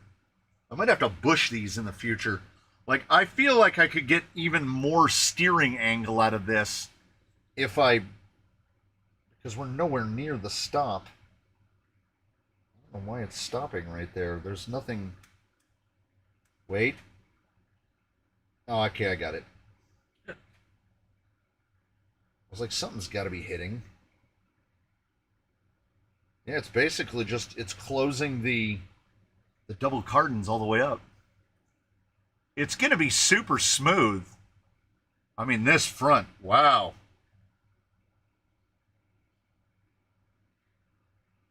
That front is real smooth. Okay, so when we're driving forward, that rotates away from us. We're driving forward, that rotates away from us. Good.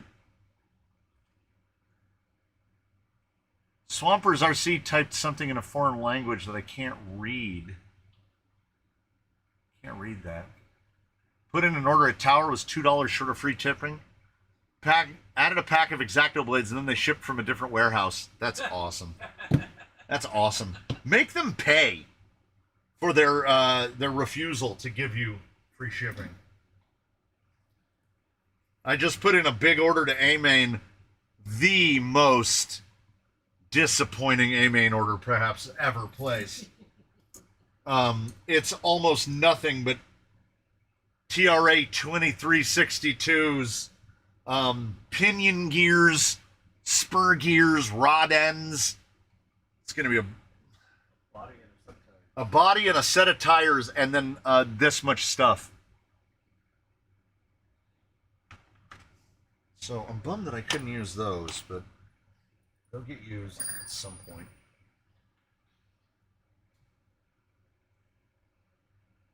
Yeah, I don't know. It just stops. There's something mechanically.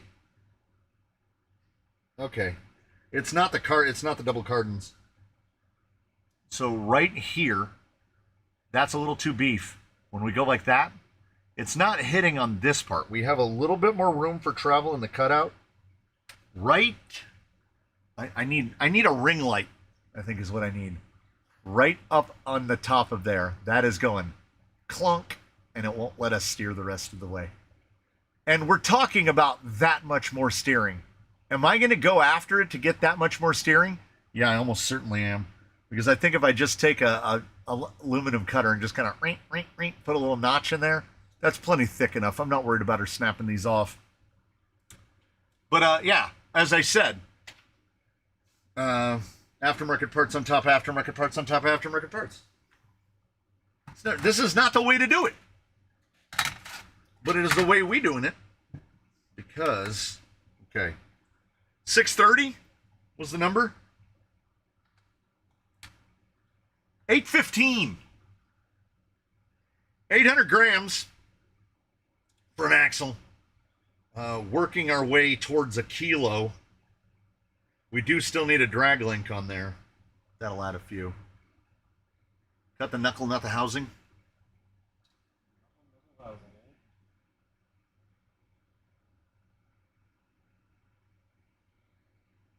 I guess. Yeah, you're right. Where it goes flat right there, just bevel that up. And from the look of it, it might only need beveled on the front, but I'll do both sides. Which means I have to completely pull that off and re-thread lock and do all that stuff. So are we doing that right now? No. No, we are not. Yeah, here were the I just dropped one. Ooh. There's a whole container of shims to try to get that front to settle down a little bit. Somebody had asked, what are we doing about panels? Panels. I dug the bins and I found them. This is Zoidberg's original axial panels from when he was under a capper cage. Like the third vehicle I ever brought home. And they were still in a bin. They were still green. This is the Glidden. Look how satiny that is. Shining. It's got shining in the name. It's still outside. Shining Armor, something like that. I think it's Glidden Max Flex Shining Armor. Great color. And free. I was thinking to myself as I was putting parts together that Axial thinks we're all a bunch of rubes. because they're like, here's what we'll do. We will sell you a Capra cage, and if I haven't said it 5 times, I'll say it again. If you're going to build a Capra up, if you're going to DIY a Capra, don't buy the Capra cage. It has too many bits. It's far too axial. Just get the one from Injora. But the Injora one, as I said, a couple weeks to get it. This one was same day shipping, and it was $29.99 from Amazon. I have already modified the front fenders to fit the little shock tabs so we have more mounting holes. You don't have to do any modification in the rear. You just bolt them on. There's going to be stuff hitting, almost for sure. Almost for sure. Because this thing is not copacetic with offset front pumpkin or BTA. But you're not the boss of me. So, we sally forth. We move on to, you have a lot of options for skids. I knew we were doing a flat skid. Hey, Eddie Design, how's it going? And I determined I was going to go alloy because we have a theme. It's thematic. So, I liked the look of this one initially, primarily because of the retention method that they use for the links, where instead of screws or anything, you see the holes. They just have big 3mm tool steel pins, and those go through like that, and then they hold the links in. And then one would think, foolishly, that this part, which goes on the side and gives you your link mounts, you would think that would hold the pins in. Well, you see that hole right there, which just right down the barrel. Not in the back, though. So you would think, well, maybe they put the extra holes so that you can change your skid placement. Nope. Those holes only line up in one spot. So I don't understand this part at all. Luckily, I know a guy that just made it, and then he only made it have 4 holes. The holes you need. And then we've got some link mount positions. So we went from having 3 link mount positions front and rear, 6 per side, to a lot, like 30. I threaded the end of the pocket and put in a grub screw. I was going to do that exact thing. What I did, and also, I don't know if Recreco had the same problem. No matter what rod end I selected, they would bottom out right in there. So I had to take it over to the bandsaw and square those off. Then I had to take it over to the sander and take this shoulder off. This is basically like a DIY skid. The actual functional part of it, great. It puts the gearbox way over, all the way over to the side. I'm a fan. I love the fact that it's the pins to retain, because having hollow balls on threads is less than optimal because you don't have that surface. So, luckily, we make things around here. And we made a thing around here.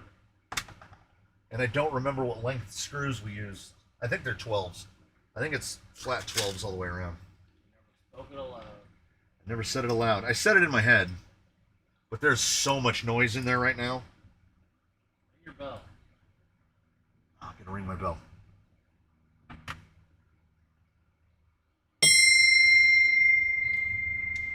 It's nice. It's nice.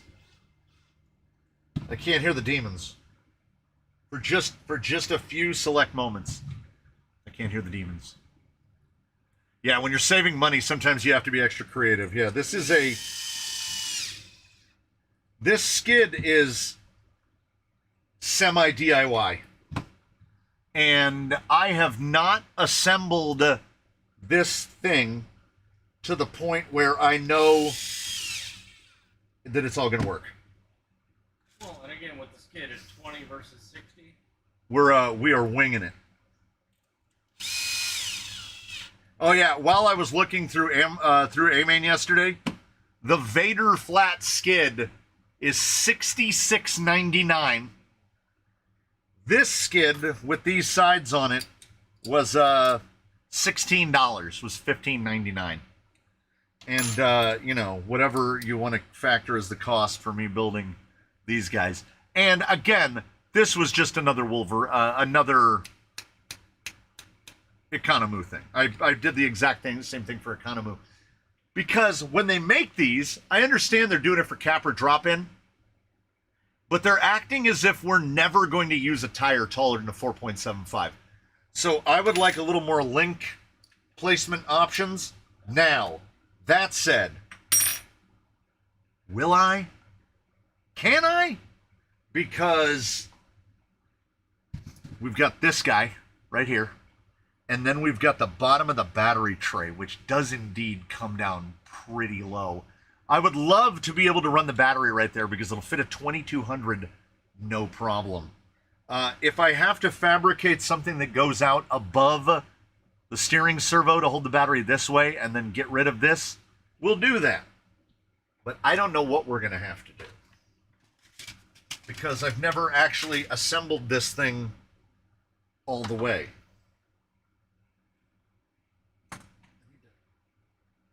Oh, I feel like I was overturning. Oh, hold on. So we went slightly over. We went slightly over. It is definitely all black and silver, is it not?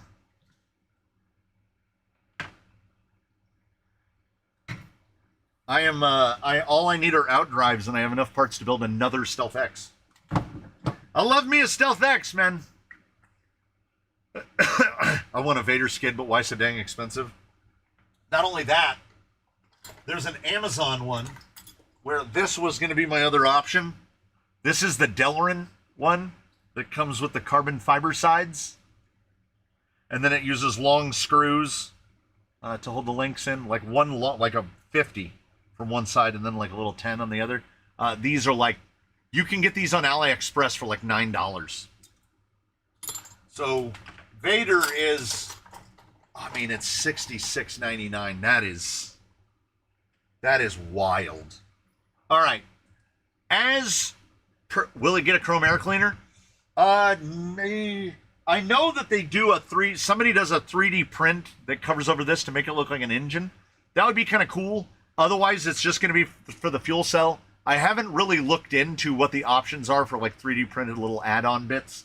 I just know that when I painted this stuff in these colors, I was like, oh yeah. Like black and silver. It's going to be great. Everything going on is black and silver. Also, I don't know about the whole engine in the back because then it looks just like Economoo. Need to put like a gas turbine back there. Get like a model of a helicopter engine. That would look amazing. And you can use a 3mm hinge pin between two screws. Yes! On the Delrin, yes. Oh, I'm getting a stitch in my side. A stitch. Yeah, if it didn't require so much work, it would be an all-around recommend. But my God, that skid. Okay, so Sputter Crawler is every bit as much a contributor to my own delinquency as Miata Commuter is, in which they send me terrible Tech Factory Racing has a bunch of Capra accessories, including their engine. Tech Factory Racing. Remember that. Tech Factory Racing. Remember that. Okay.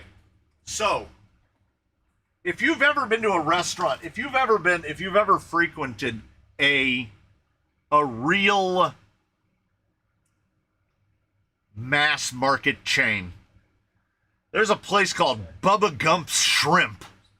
And Bubba Gump's Shrimp has my favorite thing to eat on the menu called Bubba's Bucket of Boat Trash, where they just fry a bunch of stuff and they literally put it in a metal bucket. And then you eat it and then you feel terrible. You feel like a subhuman when you're done. But it is very delicious. And when you're at some place that is commercial enough, Last time me and my son ate at one, we were at Universal City Walk. When you're at Universal City Walk, you have discarded any notions that you're at a real place. You are in some fully manufactured environment. You might as well eat the manufactured food of the manufactured environment. Why this is relevant is behind me I have a cardboard box full, almost in its entirety, with trash. Okay? Anything I offer that is not opted for gets discarded. I will mail this all in a box to someone if they want me to do so. So we will start with one that is not terrible, because it all can't be terrible. RC four-wheel drive Goodyear Wrangler MTRs 1.9 with foams that I have to believe are absolutely 100% not RC four-wheel drive foams. We then swing the pendulum the other direction. I'm trying to find the fourth one. Okay, we'll go to another one, because they got to come in sets of 4. There we go. We swing the complete opposite other direction. Someone who can make these work, because I had had more than one comment where someone said, I've actually used those and they're fairly okay. 6 KLR X4s, the super skinny, 5 millimeters thick, like unbelievable how thick these are. Next up, well, kind of fell into the box all willy-nilly. Red Cat Interco SS M16s. Terrible! And yet, there will forever be somebody in the YouTube comments, I've used those, they're pretty good. There's a Bubba Gump shrimp at the top of Peak Tower in Hong Kong. What? Send it all to Hugo. Attention, Consuela. Oh, yeah. You know the name. You love it. The Turpador. 4-pack of Turpadors. Red Cat. Now, somebody actually might be... Is your PayPal just your email? Yes, sir, it is. Crawler Canyon at. These are the Red Cat Interco IROC Super Swampers. If you have a vehicle that never touches a rock, these could actually work, because they are still a swamper and they are still the pattern of a swamper. Speaking of the pattern of a swamper, Hobby Soul MT, the Hobby Soul Extreme MT, these are not bad. They have no place in my fleet, and I have no place for them on my rack. So they gots to go. I have, what do we got? 4 sets of tires coming in? Yeah. Between HRP and A-Main, we have 4 sets of tires coming in, and I've cleared out 2.5 spaces on the rack. Yeah, as Oliver points out, the Wranglers being asymmetric, where you have to mount them, what is it? It's skinny side out, so they have to be mounted like that. So one tread leg is backwards and one tread leg is forward. If you enjoy this asymmetricality, but want them symmetrically asymmetrical, J Concepts Rock Block. Because the Rock Block does that with the small lug, big lug, but they have left side and right side. So they will please everyone. A buddy of mine has that little bit of autistic OCD where the Nissan Cube fills him with rage because it has that back window that's like off-center and asymmetrical. And they also did those Land Rovers that had the asymmetrical back window. He cannot handle it. Also, really quite good, but utterly, they will sit on this rack until they rot into nothing. Pitbull RC, Braven Blood Axe, Alien Compound, Thin It to Win It. And for reference, the X4s are even thinner. These are, like, look at this. Look at that. I know, no banana for scale. Oh, Here we go. Let's really emphasize it. Pro X. Crazy. Crazy. I don't know who you are, but if you're out there and you love some narrow ass tires, there you go. RC Yee fans. Sidewall says Crawler TA. Tread says Aztec. They are hot garbage. Steaming hot garbage. Okay, so here's what we'll do. We gotta reposition. Okay. These guys will be the divider, because apparently people have said that if you put like a 9-pound rig on those X4s, they actually work. Everything this side of the X4 is certified Chateau garbage. Although, no, those Interco SSM16s are freaking terrible. We'll jump up for just a moment to 2.2. How do the rock blocks compare widthwise? The rock blocks are the same as every other J Concepts. They're like 47 millimeters wide. And they make a class 1 now. Car Woolers. And somebody pointed out, and look, it's just another swamper. Somebody pointed out correctly that I didn't test them right because I tried to crawl them, and clearly on the sidewall it says car wooler. And by me not taking them car wooling, there you go. Waiting for my phone to charge to send shipping money. How much do you think for U.S. shipping? U.S. shipping for a single set of tires is usually about $7 to $8. Is where they come, usually $7, $8, unless you're in like Alaska or Hawaii. If you're in the lower 48, it's $7, $8 a pair. 2 sets would be like $11, $12. And then it's not like a direct ramp. Like if somebody wanted all of these, I could cram them all in a box and send them for under $20. So don't send money until I... Any chance we're going to get a best of the best video, Rover versus Panther versus Rupture? I mean, we could. We could. We'll have 3 functional buggies. And you'd have to put you'd have to put geologic infections in there as well. That's the name for a tire. Even possibly worser, the KU Zhang. There they are. And Sputter Crawler sent me an image of what these are supposed to look like.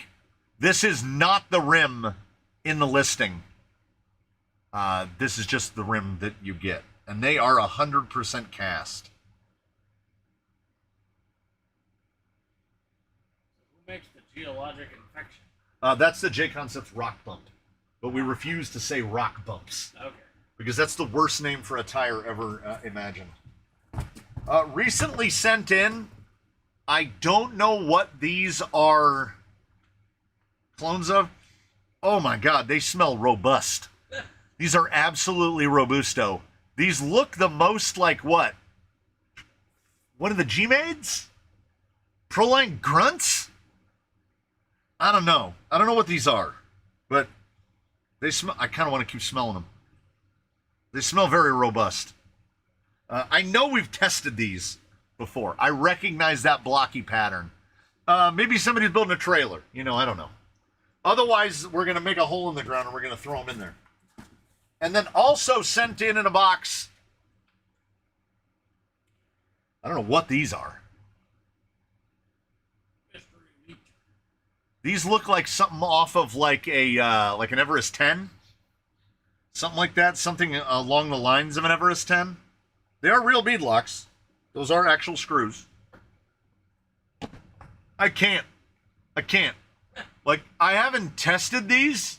I can't. I physically cannot. I tried to steal my resolve. And I tried to make myself test these. And I can't. I couldn't. I can't. You have to understand that everything here on the bench, short of the Hobby Soul MTs, which were good, these were actually quite good. The Wranglers were absolutely fine. Full-on scale tire. The Super Swampers will probably work perfectly fine in a dirt, mud, grass environment. Terrible on rock. X4s, I've been told, Danchi Ridge Rock. Yeah, which is, yeah, an Everest 10, basically. Everything on this side is, like, catastrophically bad. Like, unbelievably bad. So, if you don't want them, then by all means, do not take them. Do you need to insulate like a footing or something? You need to pour some rubber into a hole in the ground? Then, absolutely, we're there for you. I do not. I'm running out of room. Honestly, we're in 25 by 25, and it's on me. It's on me. My hands are real bad. There's a little bit of Vegas casino smell. Smells a little bit like grease and cigarettes. Terrible. So, do what you will, have what you will. Tires are what interests people. I don't know, all the tires always go, except the ones that don't. And the ones that don't, I'm going to send them all to Sputtercrawler. All of them. I'm going to put them in a box, and I'm going to send them to his house, and then they're going to be his problem. So carry that with your conscience. If anyone is interested in the ridiculous nonsense of corner balancing your vehicle, these are my original 4 kitchen scales, the Epica. No batteries included. You would need 8 AAA batteries, and they were replaced for a singular reason. You've seen me pull these scales out so many times. The Vaunt. I was on Amazon, and these were on scale for $6.99 each. And you see how you can stack them? And do you see the difference in the height of the pile?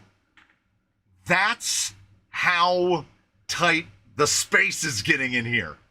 I have a little shelf right now. Watch me work. Watch me work. Little shelf right over here. Look at this. All 4 scales fit right there. I can't do that with these.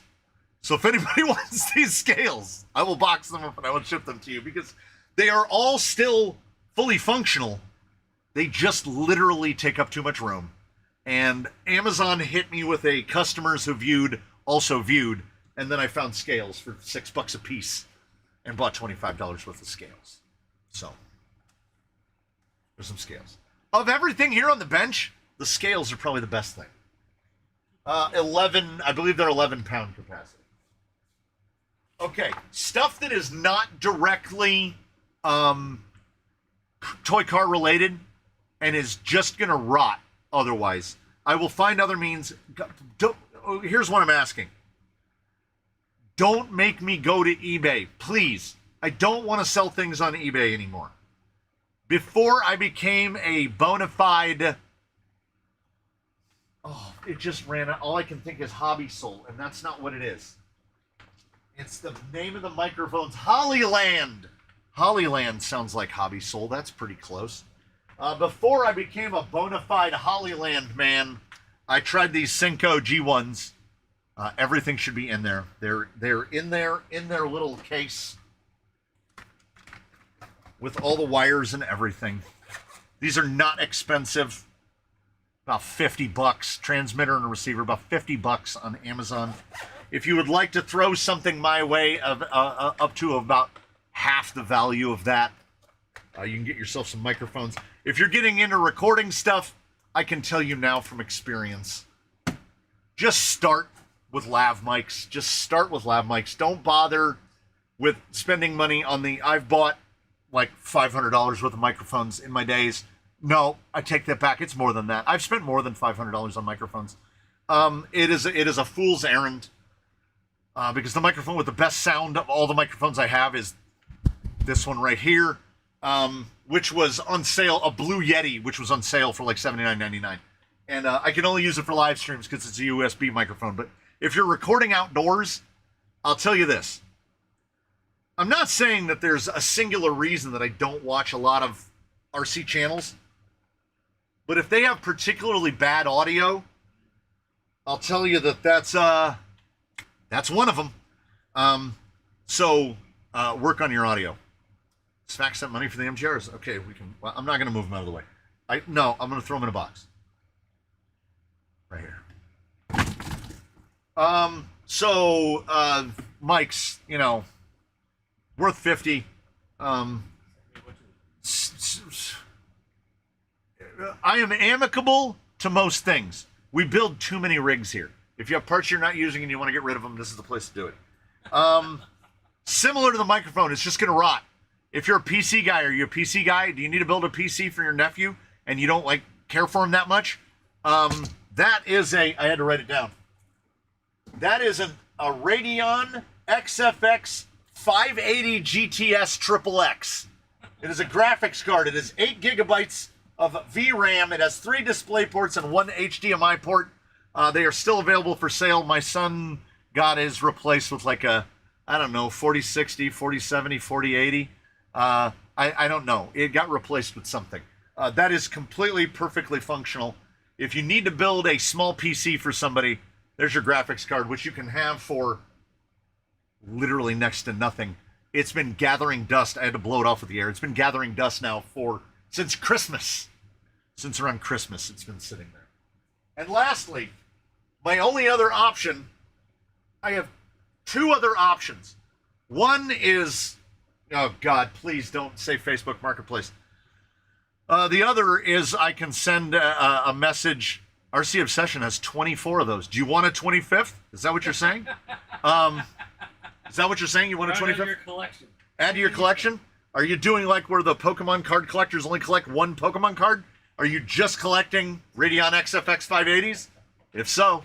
Or are you Bitcoin farming? If so, there's your 25th one.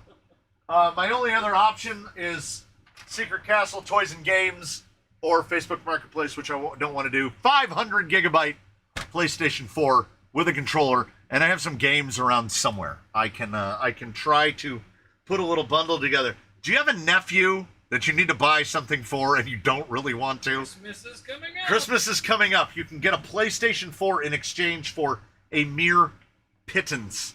Thank you, Sputter Crawler, for helping with the shipping. Thank you, Miata Commuter, as well, with the shipping subsidies. And I think that's mostly everything.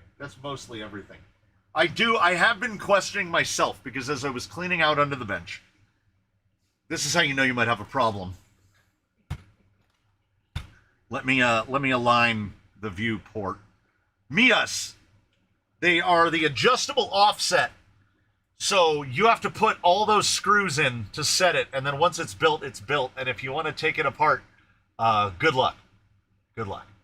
You have to take all the screws out. So that better be the rim that you put on when you have absolutely decided that you're not going to change anything. Like, you're locked in, that tire, that insert, we're done. I just want to put that wheel on there. And then I did it again. So we've got those and those. I would literally trade these basically straight across for just ordinary 105s. I probably bought them because they were on sale. We have, the idea of them. In the entirety of the fleet, I have 1 set of these in service. Gary Muse. And then I bought 2 more sets. And I don't know if you've noticed, but they're still in their boxes. They're still in their boxes. So, everything must go. Help a brother out. If you saw anything that interested you at all, we know the MTRs are gone. A couple people have mentioned that they've sent emails about this or that. I will source it. I will suss it out. The filming surplus is starting to I've kind of caught up. So I got to get back on the filming. I haven't filmed anything. Oh my God, it's been wonderful. It's been absolutely wonderful. I haven't filmed anything in 4 days. It's been lovely. Because of the stuff last week and getting stuff ready in advance, and then having all the tires here to quick view all at the same time, I was averaging, oh yeah, I do have a Losi comp crawl right on the other side of the wall. But a certain moose has done things like offer me $35 for it, which, you know, go on eBay, my friend. People are not selling comp crawlers for $35. Now, I've pilfered the shocks, so it's not like I'm like, I know what I got. It's just, you know, it's not about reasonableness overall. I would say at the end of the day, what it's about is I don't want or need money for it. I would like to exchange something for it. Because if you give me money for it, we're just going to, we're just wasting another step. Because I'm going to take that money and I'm going to waste it on more toy car crap. Send me toy car crap. I don't have to fly. Yeah. If you would like to exchange toy car crap for some toy car crap, I'm the guy. Got any 90 to 100 millimeter shocks you'd be willing to trade for a set of 420 millimeter desert lizards? You gotta build them when your parts come. Or are they all 80?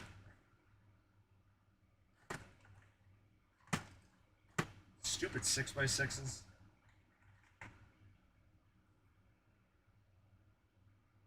Yes and no. Yes and no.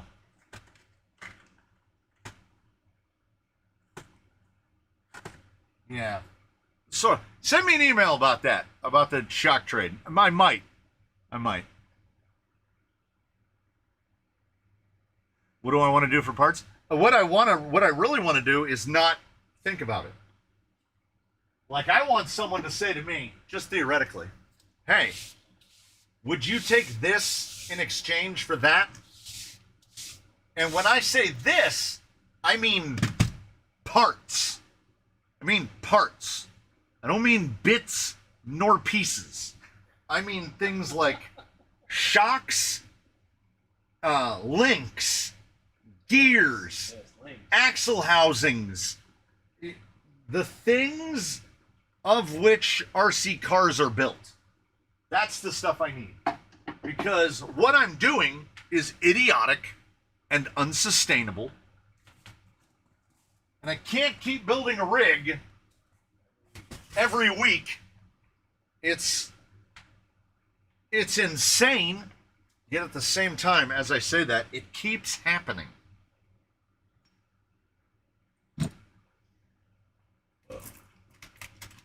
Now, how did we... No Link Olympics. Sorry. Yes, Sfax points it out perfectly. Example, I will trade a Stealth X for target item. 100%. Moose wheels. I got it. I just figured it out. I just figured it out. Moose.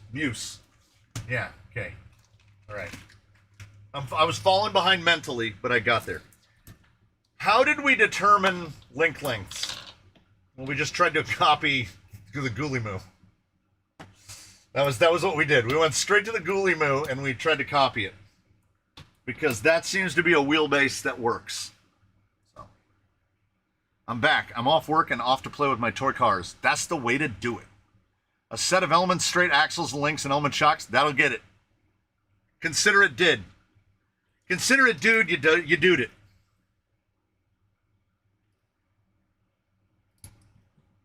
Why is this?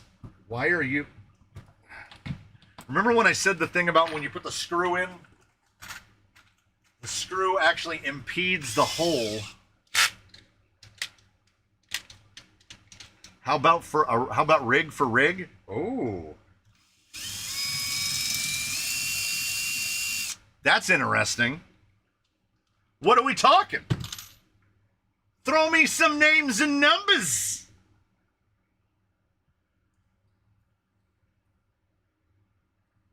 Rig trading, he says. Come on. I will admit, I try to oh, a Link Olympics definitely happened. You just didn't get to see it. the pins are great in operation and super fun to install.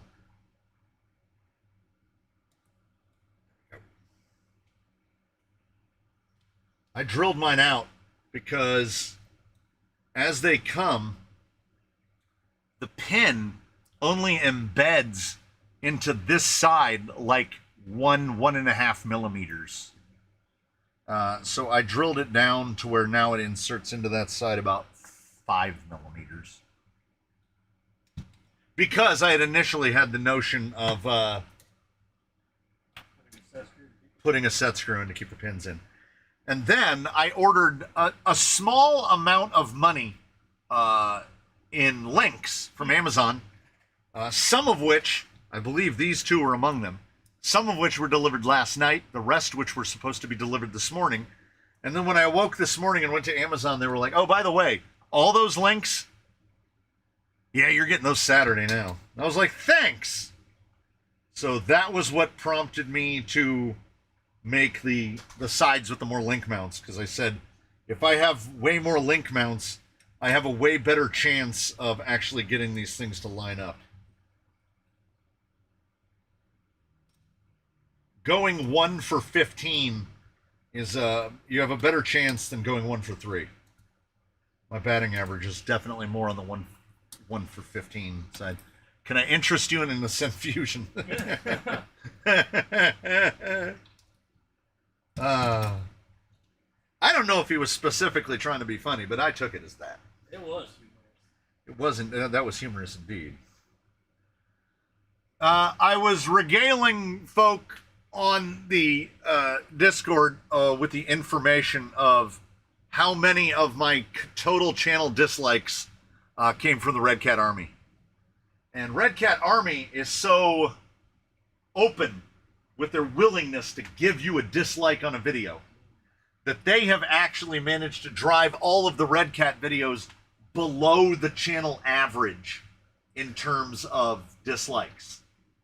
Because something like 1,900 likes and 57 dislikes. So that's like 4%. So I'm sitting at like 96%. Then I looked up Vanquish, and I've uploaded double the number of Vanquish videos, 18 videos versus 9. Vanquish people also like to throw the dislikes around. But in double the amount of videos, I've gotten about half the amount of dislikes. And 3 times the number of likes. Like 4,000 likes for 18 videos on the Vanquish. Love the Vanquish. So there are a very vocal minority of Vanquishites that they get all up in their feelings. They'll throw a dislike. Like one of my most disliked Vanquish videos is the Origin, H10 Origin, as you would expect, because I didn't say wonderful things about it. My second most disliked one is the Zoku Phoenix video. I think because it is also my like 5th most viewed video on the channel. Because you changed the chassis? Well, it has 11 dislikes on it. So 11 is not a lot because it has like 480 likes. So they're still trying to drive that percentage down because Vanquish people are like, why would you unvanquish a Vanquish? I don't know. Unvanquish a Vanquish.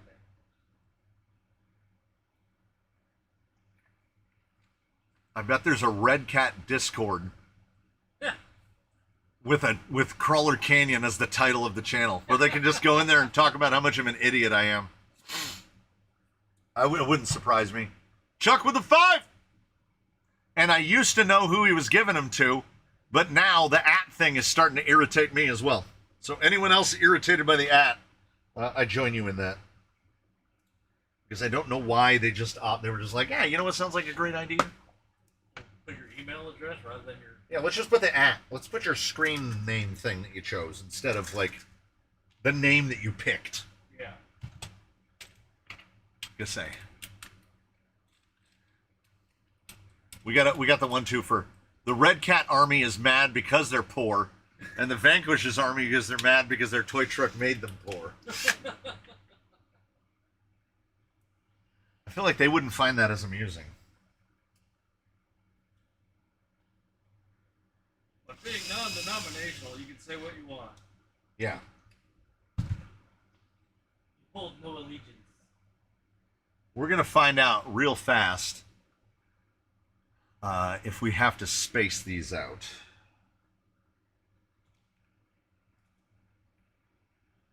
We are going to find out together. I think I have spacers on economo. These are also just 7.5. We'll see what it looks like on the flex. Like if I gotta change stuff, I gotta change stuff. It's not a big deal.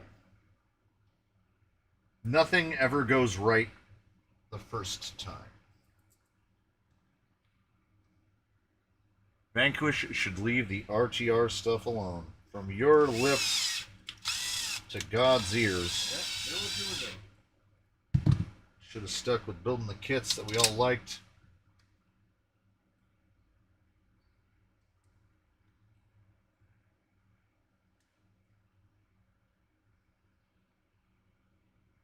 You don't buy an Origin if you're poor.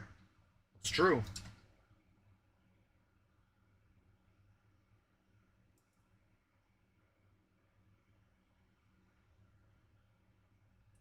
My question is this. Why do you buy an Origin? Most people that have Origins got the trucks of fortune. No. The Origin, the $3,500 one. The one that by your time you're done is $4,000. Okay. Because if we do stickers and super chats, do you get that money separate from gift memberships? Well, sort of. I mean, it all comes in on the same Google. I've got both. I'm poor, and I just laugh at it all. People get their egos all caught up in their stuff. Yeah, I mean, here's the thing. I said it to Zoku, who was kind enough to lend me his Origin, and when he told me that he bought it and he was going to bring it over, I said to him, but why? And he literally said, I don't know. Like he got caught up in it, like the hype. He got in the hype, and it is his business. He vends primarily to Vanquish, so there's something there. And it's the same thing I tell everybody else. Don't buy anything because of the perceived value. Buy that thing for two reasons only. Do you want it? And or does it have a bona fide utility?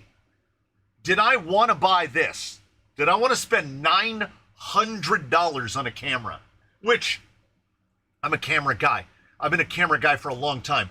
In the grand scheme of things, $900 for a camera is not a lot of money.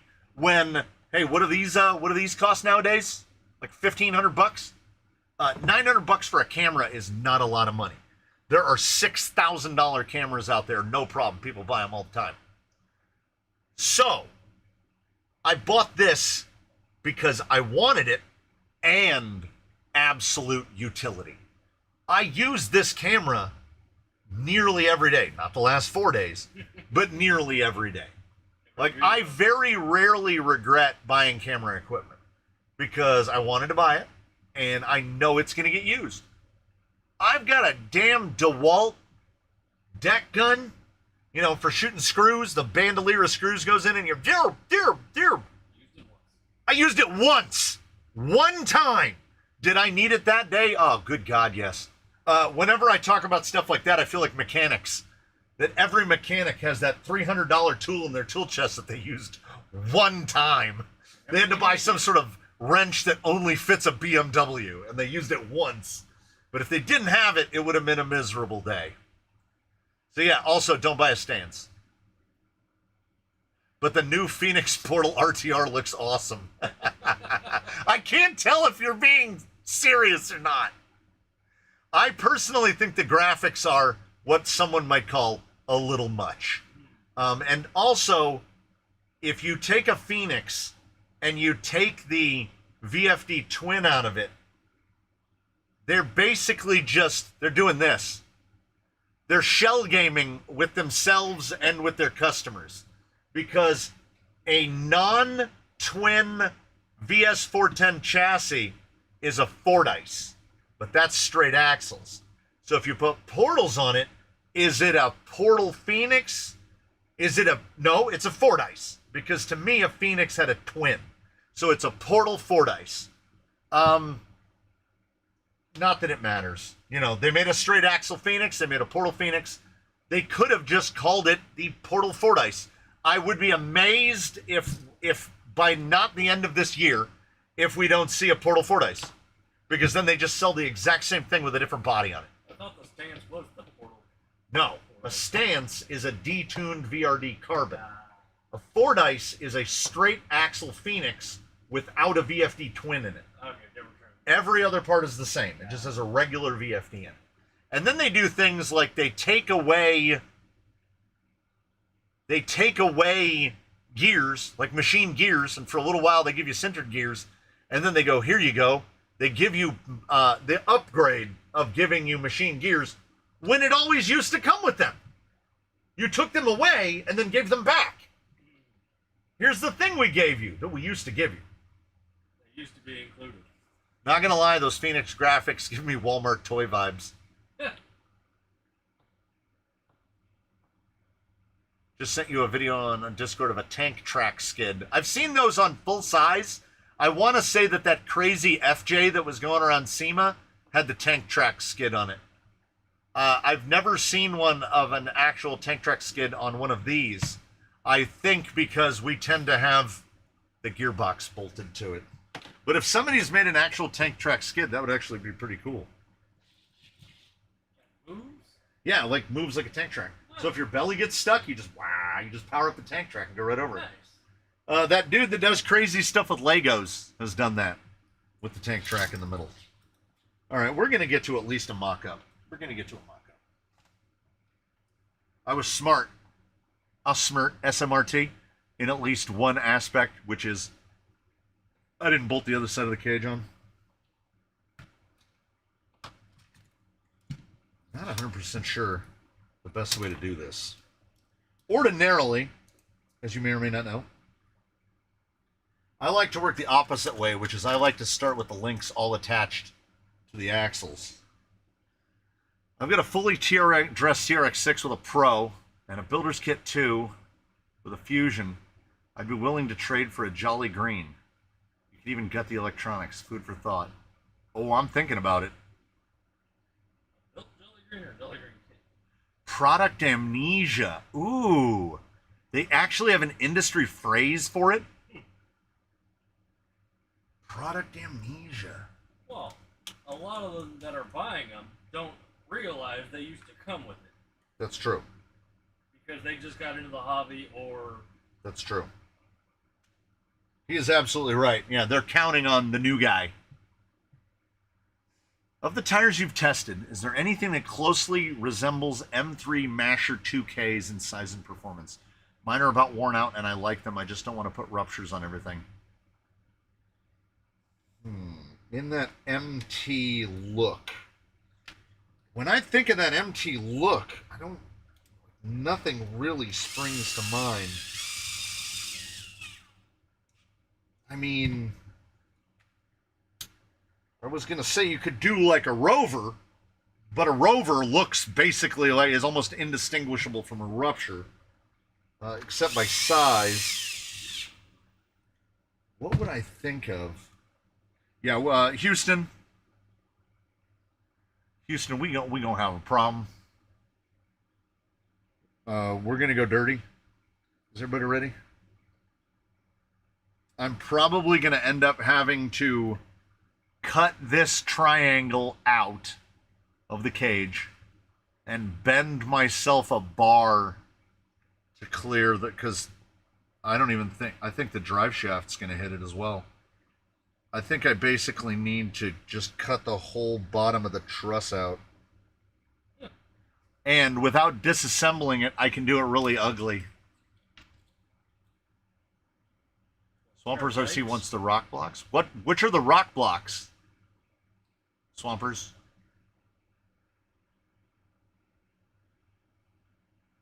Don't be surprised one day if you see a resurgence of jumbo candy bars. Yeah. Leatherman tools no longer come with sheaths. My RC obsession, Fling Kings are very narrow. But You can get the like Stampede sized ones, which are what, 2.6 or 2.8. Those ones are like about 60 millimeters wide. Want to trade something for OG 2.2 Sedonas? I'm not saying that I don't. I would throw Sedonas on this thing. Okay, we can do it dirty. We're going to do it dirty. Cut it with dikes. Let's cut it with dikes. Or, I mean, it's got to be cut. Will you razor blade cutter for hoses work? Or is it too narrow? I can't get in there. Nah. Okay. No going back now. I just cut it. Cut there. Cut there. Now, I don't remember what length screw is in there, so just for safety, let's not ruin my... Okay, we're good. We're good. I'm just going to go right there. I'm going to tell you something. I'm going to tell you something, to be honest. This plastic makes me nervous. I was gonna say, it cut fairly smoothly. It cut real easy. I didn't hear a click or nothing. No, just right through it. That should not cut that easily, I feel.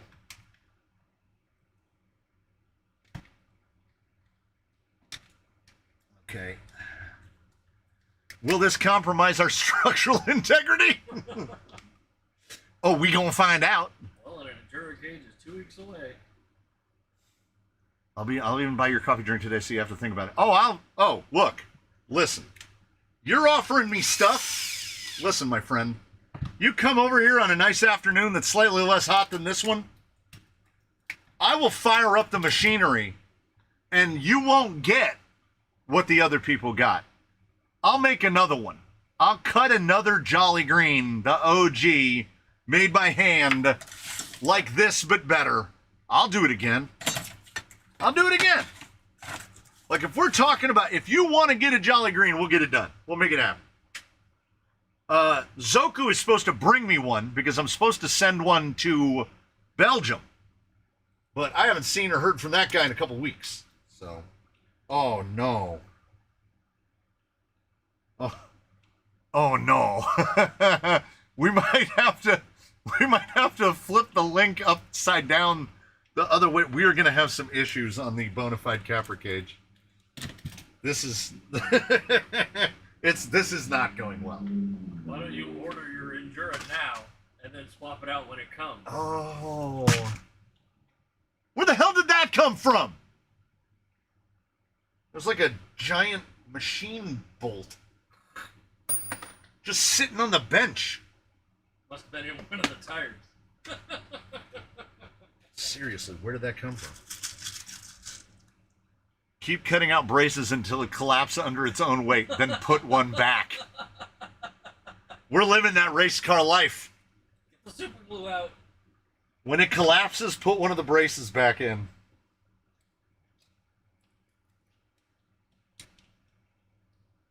Okay, I can see sight holes through the cage, which means I should be able to move the links after it's put together.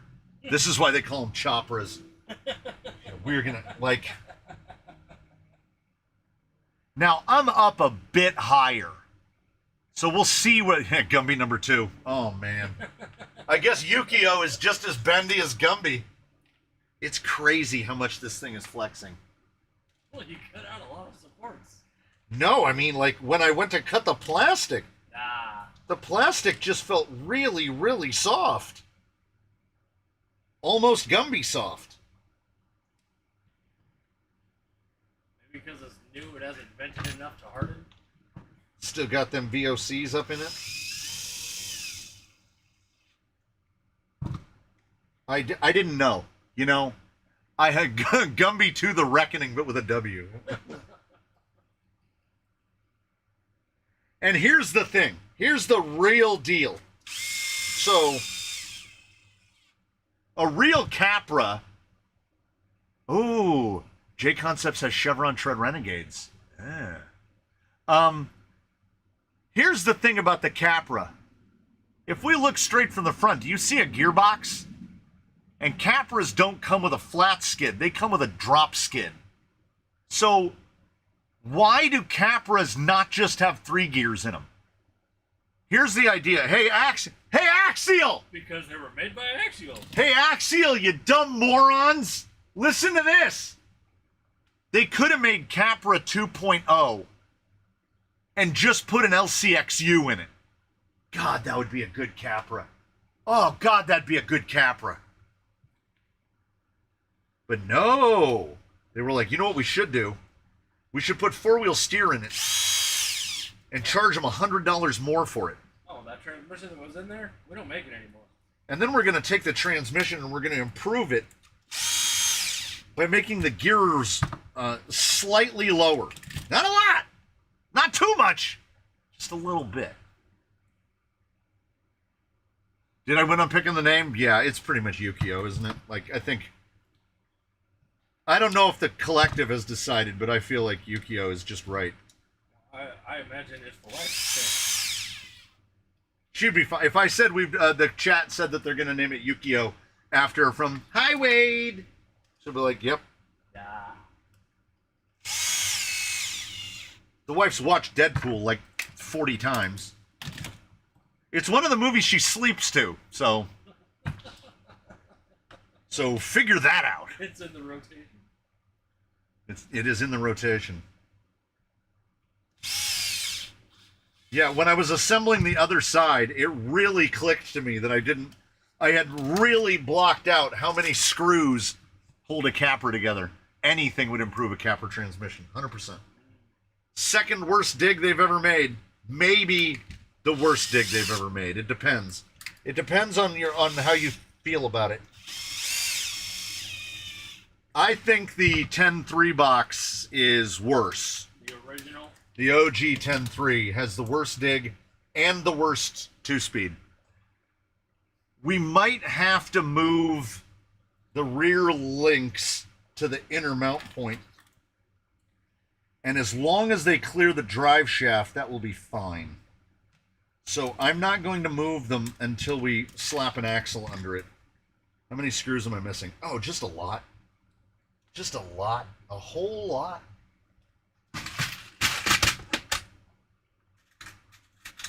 I just assume you take the skid plate out and everything falls out. No. Capras, anybody who's worked with the Chopra, as it was referred to, knows I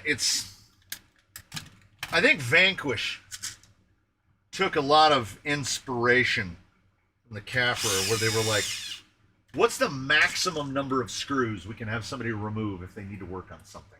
So how many screws does it take to drop the middle? The skid plate. In theory, 12. Really? 12 screws hold that in? Well, no. But the shocks are attached to the chassis. They're attached to the cage. Okay, so the skid plate's held in. The skid plate is 4 screws. And of all the screws that go into this thing, I'll be the first person to tell you that I think the skid plate should be held in with more than 4. Yeah. 4 doesn't seem like enough. I'm going back again for another 5 minutes. Trucks of Freedom build on the bench? Yep. How many people grease the dig in the Capra? Would that, I can't imagine, would that make it better? Probably make it worse.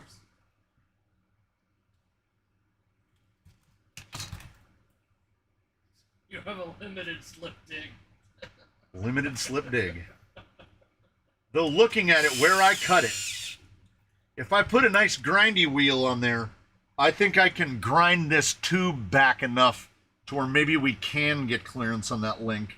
Then we only have to worry about this, which if I run the high clearance links backwards and upside down, we might be able to clear those. But I don't want to do any cutting, bending, or removing until it's got an axle on it and we know what that sitch is. So what's the sitch? Until we know what it's going to look like. Because we basically copied Economoo link lengths, though nothing else directly copied Economoo, so we're flying a little bit blind here. Like the upper link mount points are not in the same places. I like my name better without the crown. Is that the blind guy in the background? Yeah. I don't get how Axial designed such good axles and such bad everything else. Yeah. That is the question. Oh. So, I built up a set of 120 chavs. I just built these up yesterday. I think the springs are too long on the 120s.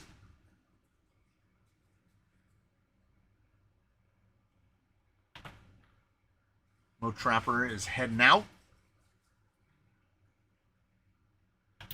And I don't know if these are going to be the right length. The beauty is, if they're not the right length, then they're not the right length. These were not. I was truly hoping that on this set I would get clip style, but I got screw style.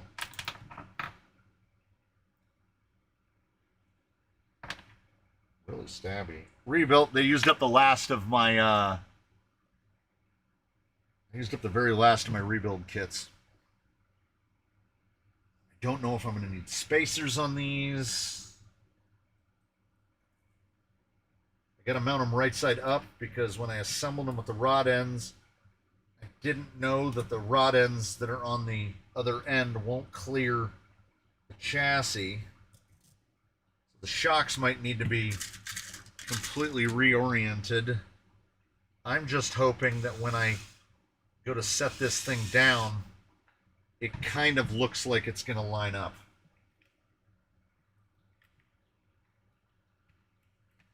And if we can clear a drive shaft, mounting the rear uppers to the inner will probably make them too long. But I can live on probably. Is an LCX even possible to get into the Jolly Green chassis? Yeah. Yeah. I have a blank skid in here somewhere. The LCXU just bolts with 2 bolts. So yeah, you could fit an LCXU has basically the same footprint as a Stealth. If you can fit a Stealth XF in a Jolly Green, you could pretty easily fit a LCXU. And I have seen a video of a guy driving one that has dig on it, so you can dig all 4 rear wheels and it move. I never even considered dig when I went to build mine. Well, when I went to build mine either time. What is it I need to fix? Vanquil shocks. Traxxas seals. That is some awesome spelling. No, you need UXCELL, Uxell. They sell these 6mm silicone O-rings on Amazon. You buy like a 30 bag. I think it's a 30 bag. They're like $6.99. They look like this. See how little they are? Vanquish seals, the hole for the seal is too small in the shock body, so you can't fit Traxxas seals in it. If you could fit Traxxas seals, you could fix them easily. But Axial regularly comes out with new stuff. That can't be said of other manufacturers. What is the phrase that has been said in the past? Just because you're unique doesn't mean you're useful. I think that applies really well to Axial. I know that some of the people that have gotten them are pretty much fans of their Gulimus, of their Helamon, but man, that thing is not good. It's not good. If they really worked on the engineering for that for 2 years, It is alarming at the very least, because the ASD is so wrong. I think, looking at it now, as we move a little bit closer, I think if I just move those rear uppers to the inside of the frame, I think we're in business.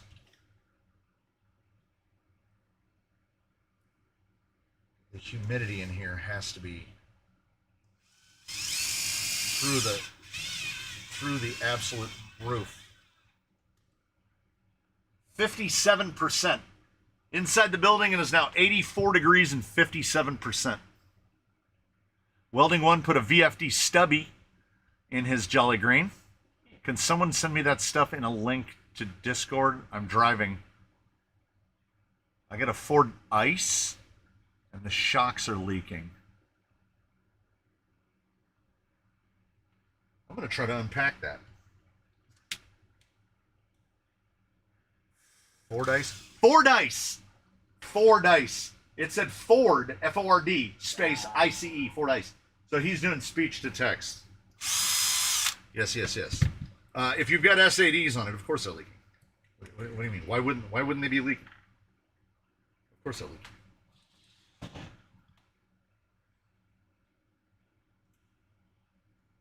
Oh, no. Tell me. Say it ain't so. Whoa, whoa. Thank goodness. You know, all things considered, the fitments on these axles are not terrible. For the video that I imagine Mr. C has made doing that, will someone please Discord link me? Oh, yeah. He's doing, That's definitely speech to text. I can recognize it. Okay, now we got to use the... Got to get the big dog, and then we get the ball end. And this is how we attach our links without taking anything off.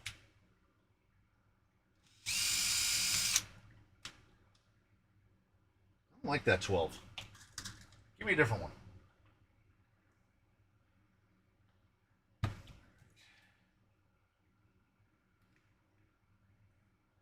Just going to go with a shock point that is accessible past the cage. We're going to go somewhere in the middle.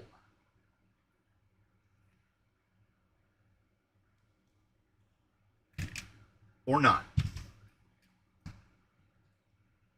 Yeah, all 12 of those holes are perfectly lined up with the chassis. I can't access any of them. Wonder. You can't take it apart to change the links. Can't even attach the shock. Yeah. What if I be smarter than the object?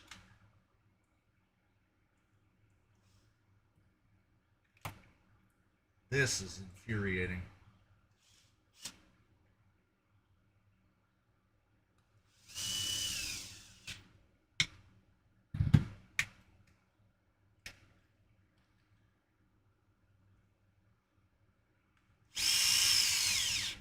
But wait, it gets better.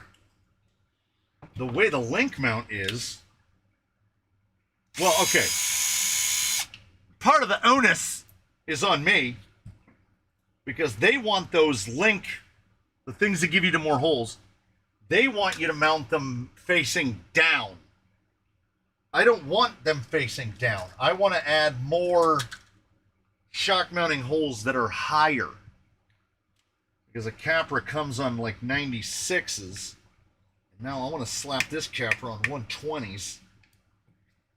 Because I think the wheelbase is going to be right about there.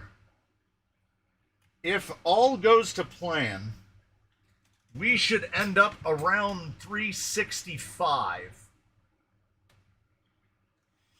Am I in the right? Nope.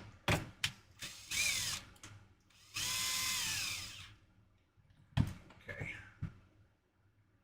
Yeah, that looks great. And I'm not just saying that to try to comfort myself.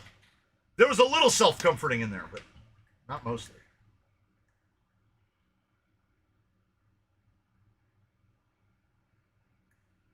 Would you kindly?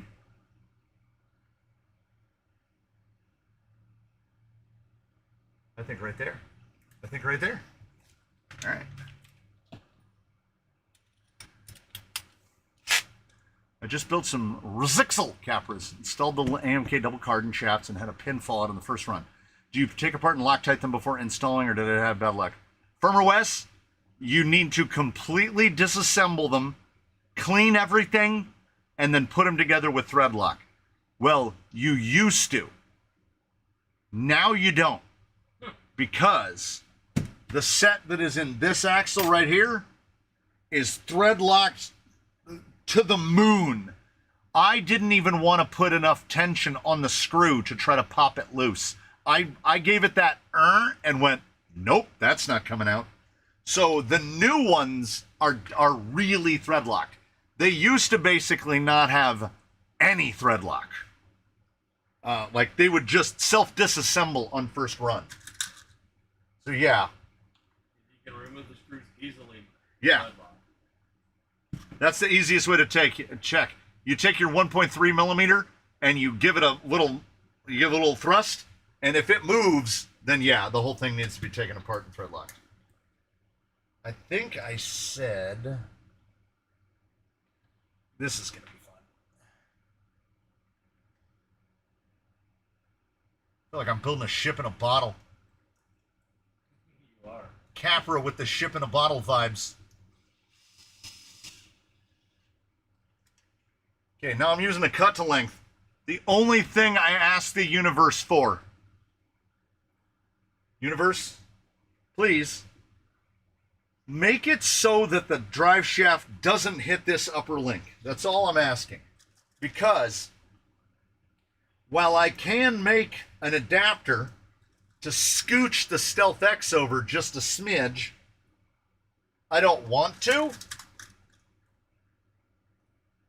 So please contribute to my continuing laziness and allow me to not have to do that. This thing is actually fighting me less than I had anticipated.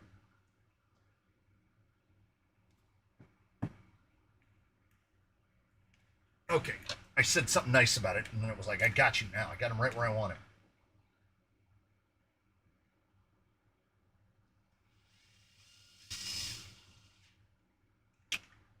Yeah, I can be almost positive that that rear drive shaft is going to hit that.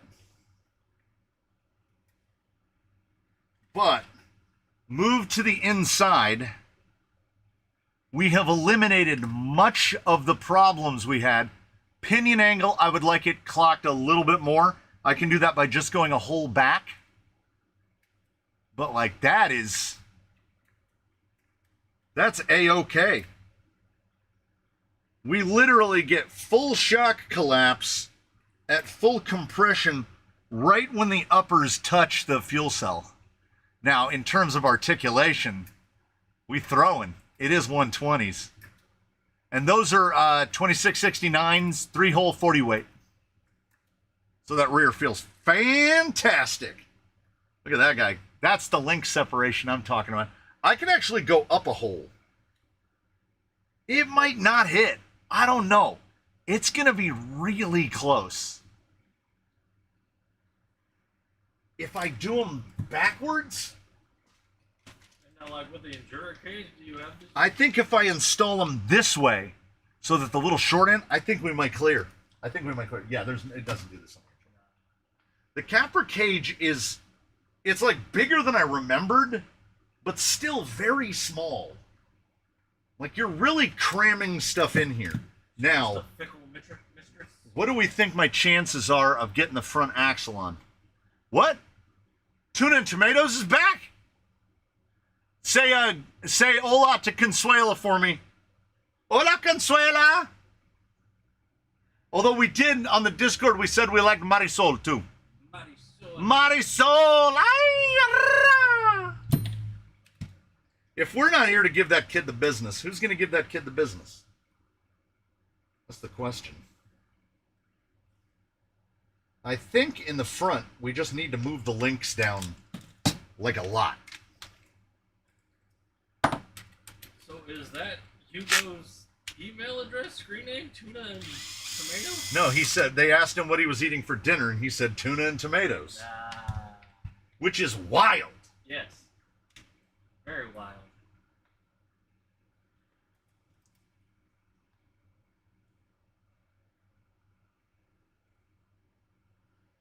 I have to use all focus and concentration here.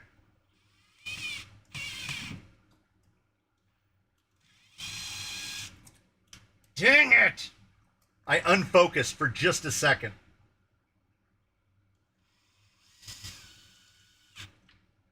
Okay.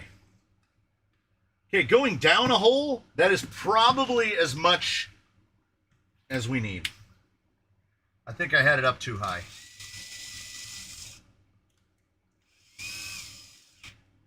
If we have to go lower, I'm going to figure out how to do it. The day you say a name I like, I will immediately get into the PayPal stuff and pay for my membership. Oh, dang! I need to go Google pretty Spanish lady names. Just putting money on it. If you put money on it.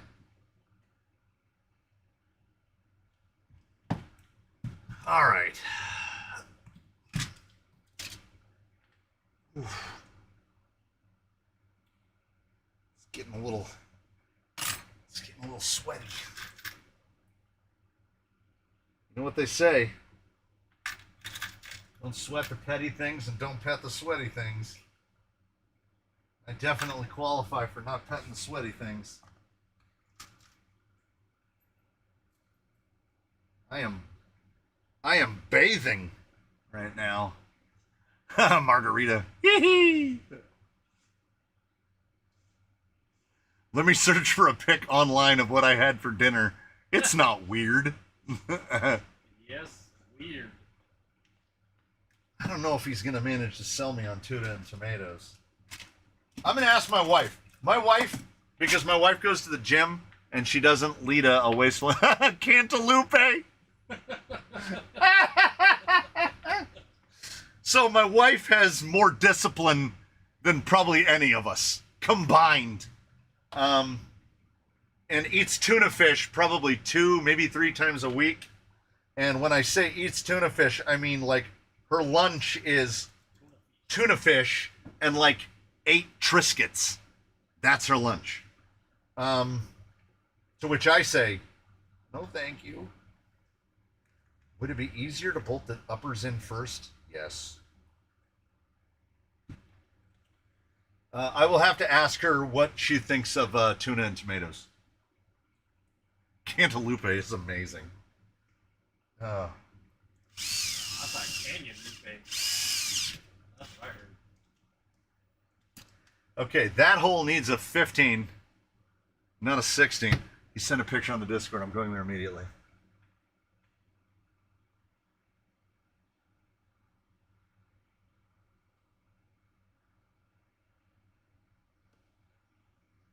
Nope.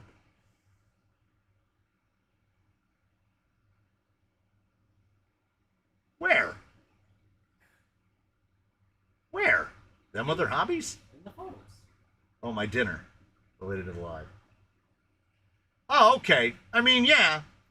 Atún con tomate, la receta de mi familia que siempre triunfa. Atún con tomate.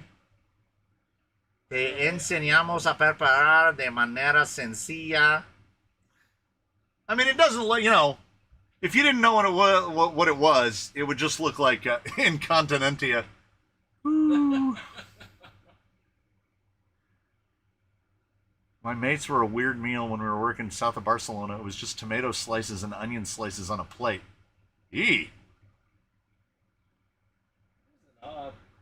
That is odd. I need a crash course on using the RC4GS. I got a couple videos on it, man. I'm not saying, I'm just saying. That front axle is illegally heavy.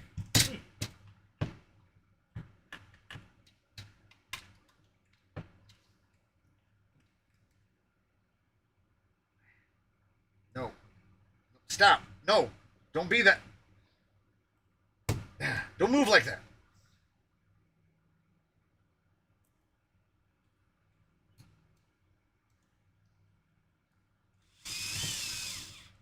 Yeah, that's how these things work.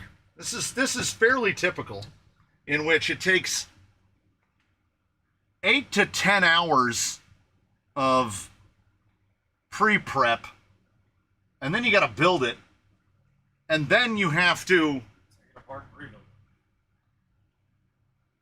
Then you got to take it apart and correct all the half tookus. Oh, that's wait. Did I? Yes, he did. Yes, he did. Wrong hole, fool. Wrong hole, fool. I mounted the lowers to the uppers. Thought it was going too easily. Oh, that actually pushes the wheelbase out a fair bit, too. I thought that I had to fight this in before. The other one just slid right in, baby. Where it needed to be. Didn't even fight.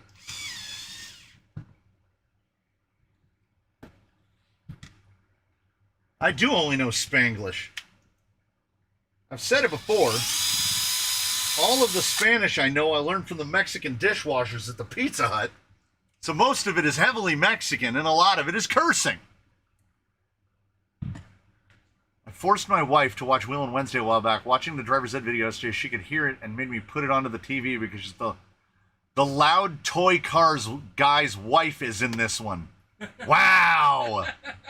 Tell your wife I said wow. It took me 4 hours to swap a VFD to a VFD twin. That sounds about right.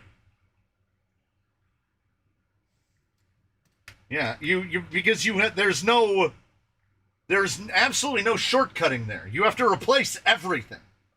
You're just starting over.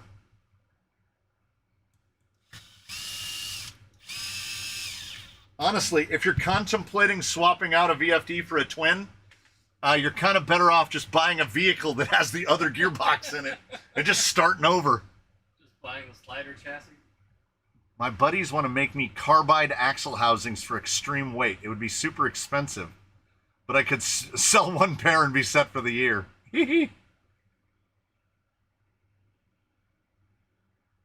What's your favorite Starbucks drink? Oh, was that directed at me? Okay. Get ready. Are you ready? Shrinkflation is not unique to toy cars. I don't remember where I was talking about it, but I had to go to a Starbucks. I ended up going to I think I was talking to the wife about it. I haven't been to a Starbucks in a while. The wife and I had a ritual.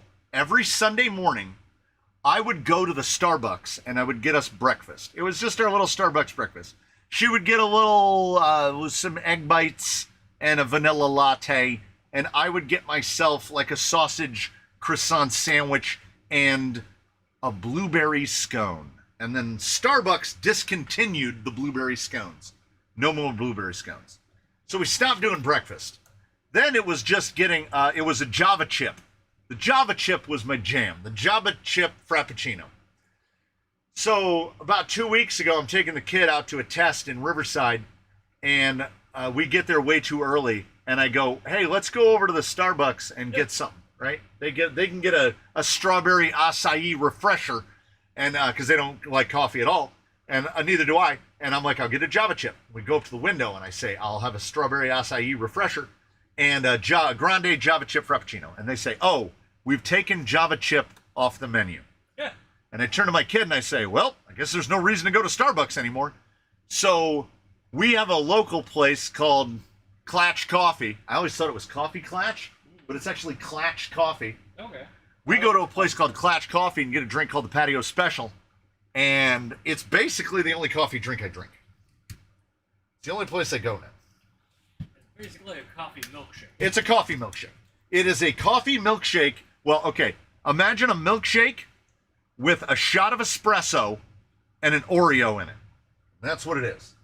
And it's absolutely wonderful. And in less than an hour, I will be putting one in my belly. Look how good that looks, though. Like, Goodness.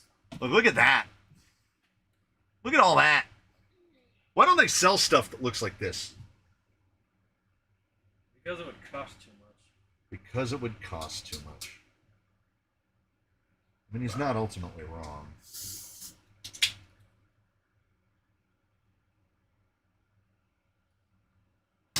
This screw has got me at my wit's end. And that's not a long trip, you know? I've already lost my mind. Of all the things I've lost, it's my mind I miss the most. Okay, we've got an issue. Got a bit of an issue.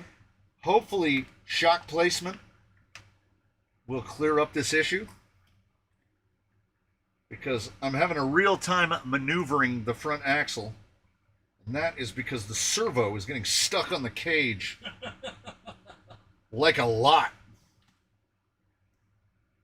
Now, I think under full compression, that is not the correct length screw. I need like a 30 on there. But we ain't driving it, so uh-oh.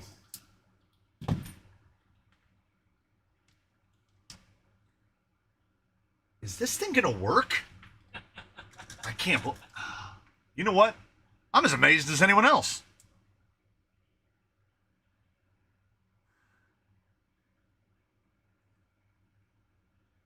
I like my super strong coffee super strong with chocolate in it. I'm about to fix me a cup of coffee that will be strong enough to march off to war. Pass. MKRC Builds is heading off to run an errand. Probably won't be back for the end. We'll see you next time. Or on the Discord. Or wherever. You know, the usual stuff. If I bring over a dig unit for my carbon, can it be installed on the VRD?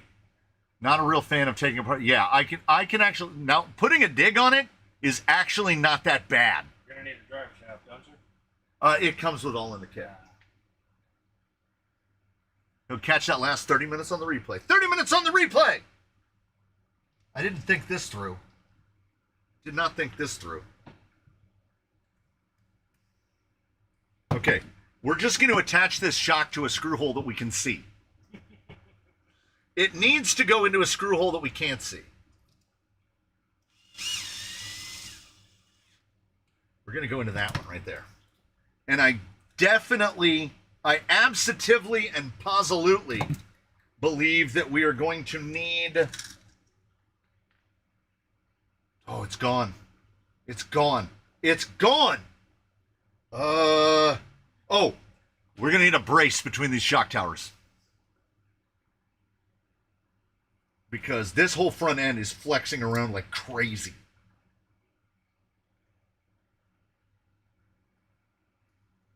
So Yukio will be Gumby number 2. What, a minute to get third hole?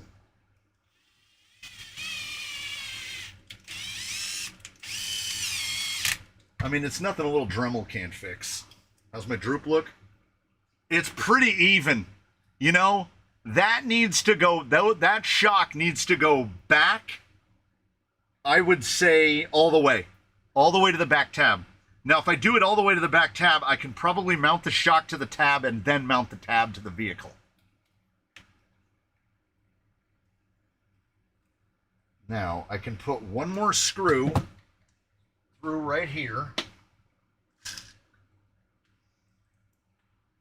Maybe this will help solid the front end up a little bit. Because that missing, it feels like, so I was worried the rear end was going to be the part that felt extra Gumby, but it's not. The front end feels extra Gumby. Well, that axle weighs like 4 times as much as the cage does. That's true. That is actually absolutely true. So I think if I put a brace there to there, I will probably, because this hole is useless, the very front hole, I will probably just drill that hole out and then run a metal bar across there.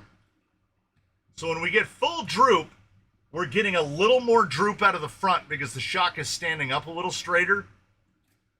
But you know what? It's not terrible. Oh my. Oh my goodness. Get this guy routed up here a little bit. Oh, and if you put a Vanquish slipper on a Stealth X, you are not mounting a gear cover. Period. It's like a lock. It just locks it on. Hey, BattleBot guy! I didn't even know BattleBot guy was here. What colors are you painting the capper panels? I already did. Black and silver, black and silver. Black and silver, black and silver, black and silver. This is it's one of the Glidden Max Flex colors. All brave thee.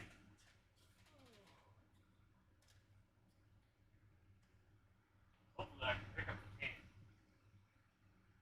Look at that. Black. Oh. Vive la elegance. Yeah, the shock mounts are not in the right place in the front.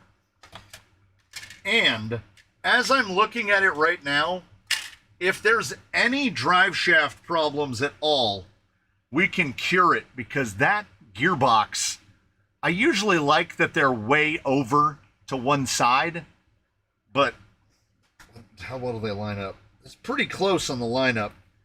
I'm going to have to kick that. Am I going to have to kick it more? No, maybe not. Yeah, it's this one. Yeah. Kind of look the same color. Shining Armor. Max Flex all surface. Ooh, that's a hot can. That thing would spray like a fog right now. All right. Let's yeah, so that gearbox can definitely be more towards the middle.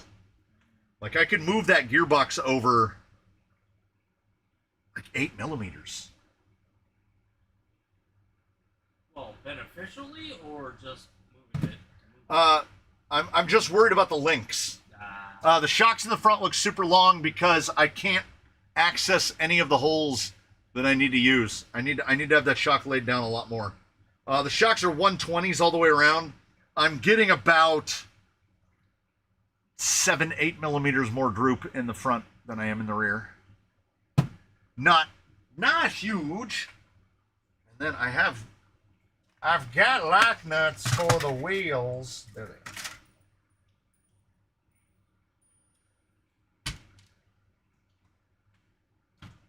Have you used Montana metallic paints? If so, how do you like them?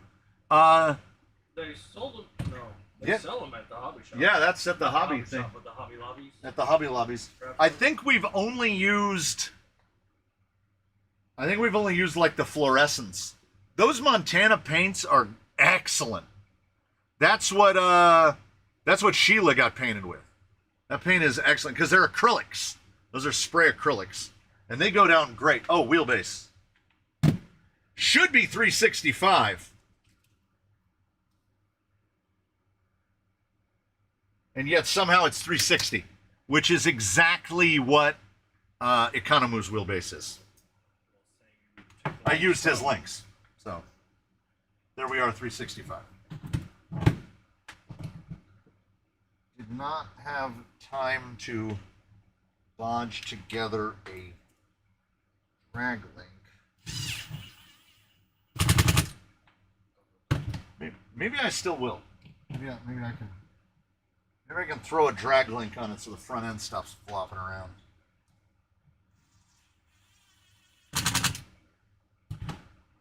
Oh, I love it so much. I love it so much. 815 gram front axle, 400 gram rear axle. There are a lot better ways to do this. If you're going to do this, don't use the parts that I used. Well, except stealth, all the electronics still recommended. Nothing explicitly wrong with the shocks, the wheels, the tires. Though I had to do so much machining on this to get it to where it is, I feel like I half built it. And this lock nut, I'm going to throw it into the woods.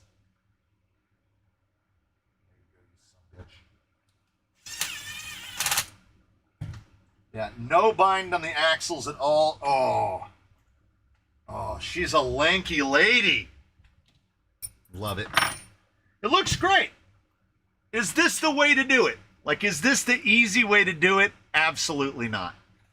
Absolutely not. But that looks great. You see, we got a little bit of a tail down squat because I can't lay that shock down enough. I also have offset caps. I could put offset caps on it and lower it down a little bit. Do you think the energy cage would have been easier to build? Oh, no, God, no. The energy cage is a nightmare. The big Endura, because, like, I can show... I'm doing that thing again where I'm like, oh, here's a thing from my memory. No, I can just show you. This is the one for the SC10 or the other one? Energy is Wolverine. Well, I know the energy cages. This one is Endura.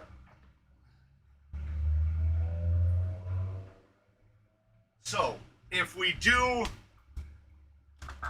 side by each, okay, up here in the front, you see how it's got that super tight pinch because it was intended for a centered pumpkin, right? So we've gone offset. So when this goes up, I can put the brace on because at full compression, we're not going to hit it. By God, look at that's right where we start to lift. So we're 6.5 inches, 165 millimeters in the back, which is, so these tires are supposed to be 5.4s. They are right at 130 millimeters. So just under 5 1/8. And then in the front, we should actually have even more because of the way the shock is. Yeah, we're just a hair shy of 7-inch, 180 millimeters flexing out in the front. So we will try to dial a little bit of that out, but it sits, once the electronics and the battery are in, this thing is going to sit just right. But, okay, so you've got that traditional Capra front end. It's got the little hoop up here in the front. We got this pinch guy, which I'm going to be able to put that brace back in. I'm not mad about that. We just need to get that front shock down laid a little more. And then you saw we had to cut the whole middle out because the links and the drive shaft would pass right through it.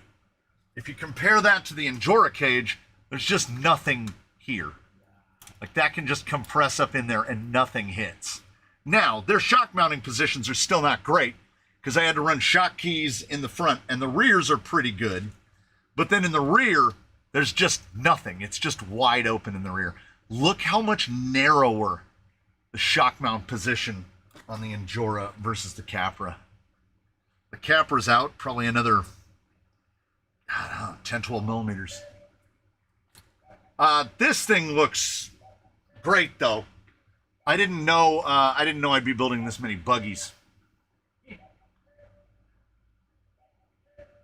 Once you have paint on the body, it doesn't matter what kind of paint you use over it. Yeah, that is correct. Do you color code your driver bits so they're easier to find? No, they did that for me. So I use, it's not like I'm telling everybody to go out and buy them, but it's like mechanic stuff. If you use this stuff every day, so red is 2.0, blue is 2.5, white or silver is 1.5. Then they do light blue for 1.3. I want to say 3 millimeter is black. I don't use 3 millimeter a lot. And then they do the same color coding on the necks of the nut drivers. 5.5 is green. It goes green, and then blue for 7, red for 8. There should be an 8 right here. Yeah. They used to do it with a little shrinky bit like that. And then in the Gen 2s, they started going to the little collars. And here's the truth of an MIP. So this is an MIP insert bit. You can see it gets used a lot. It's wearing a lot of the black coating off. I go through at least one a year of one of these. And I've probably related before. I was talking to the MIP guy like 2 years ago. And he was like, yeah, people are giving us a lot of business because they're like, my 2 millimeter bit is always wearing out. And he goes, well, that's because in the olden days, when you built a rig, you needed a whole array of drivers. And you saw me building this, and I used a 2.0 to build the whole thing. So every screw got the same driver put into it, although I was also using the ball end as well. Just the stuff of luxury. You get the straight one and the ball end. These do not last either. I get about a year out of one. But what I have to look at it is it's a tool. And this is my third Bosch in my life. But the second one since I've started doing channel stuff. Yeah, MIP. It's not a pry bar. I've broken several of these. One time I had the servo powered up and I was holding the wheel on the radio and I was tightening down the thing, and then just without even thinking, I let go of the wheel on the radio. Servo returned to center and just snapped it clean off. The other time it was installed like this, fell off the counter. Do you think if that lands straight down like that, that bit just survives? It does not. It snaps off right at the black part of the tool. So I've never had an MIP tool break on me. I've broken MIP tools many times. Yeah, Mr.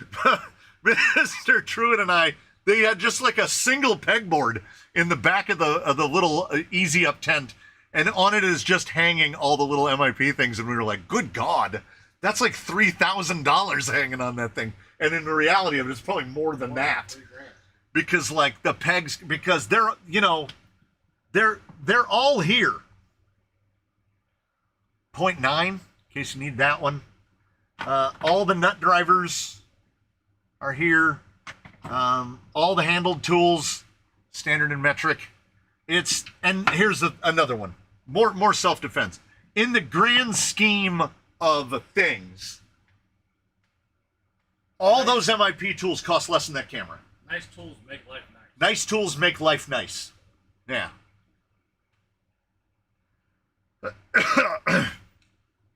The most drivers you end up buying 3 or 4 in a year, the same one. Ball end drivers suck. Yeah. I don't like ball end drivers.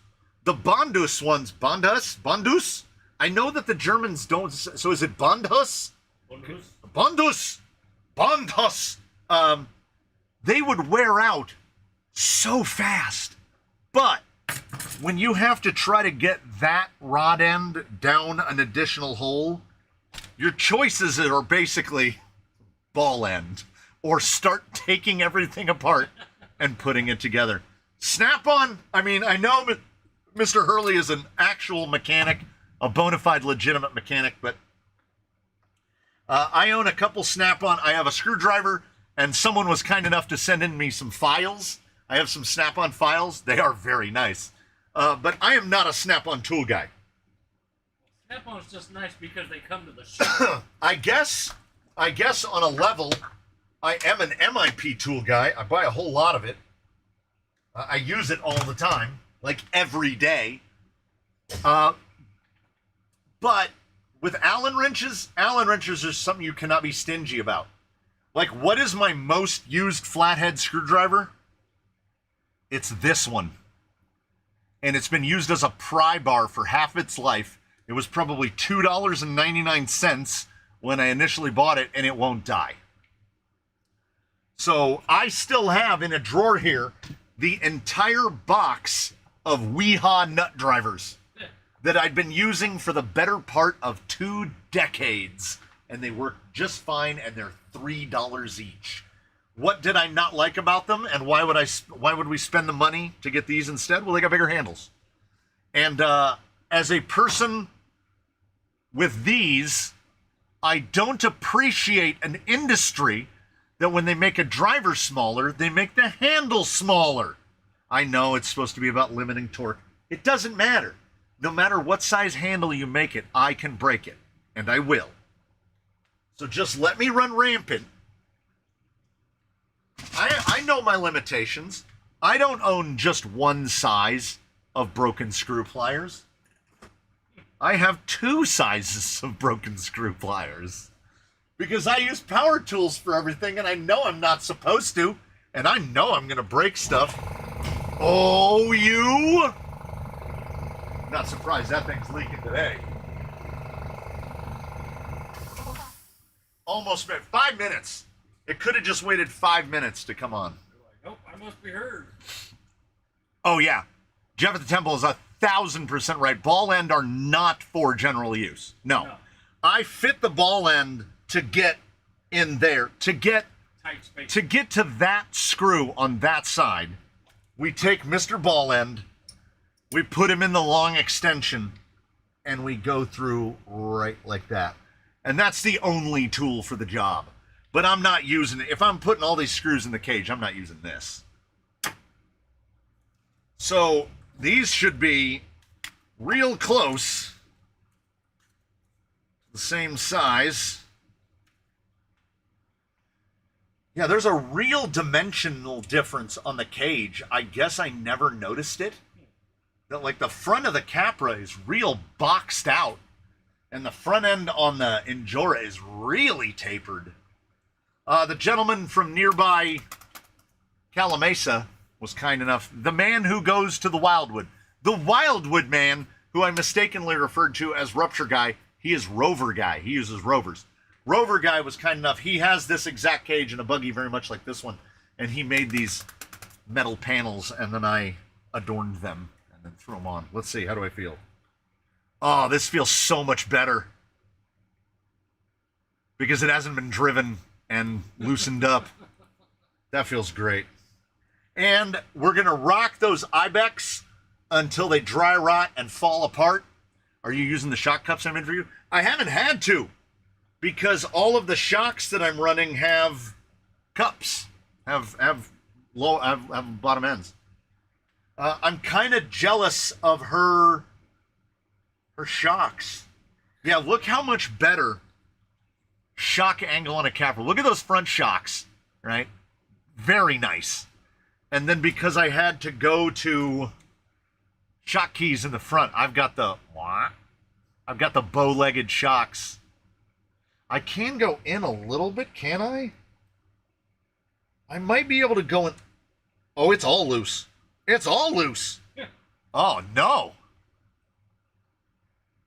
Oh, no. That front upper is almost falling out.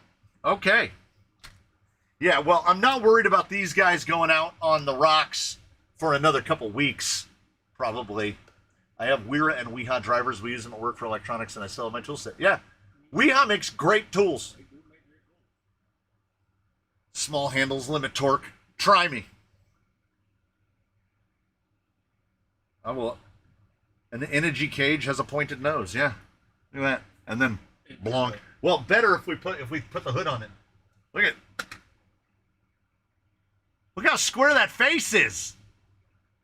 And I know they have a bunch of different 3D printed hullabaloo for up here. I kind of like it just when it looks like a breathing shark, like a basking shark, where we just have the two eyes and it's like, kind of like that.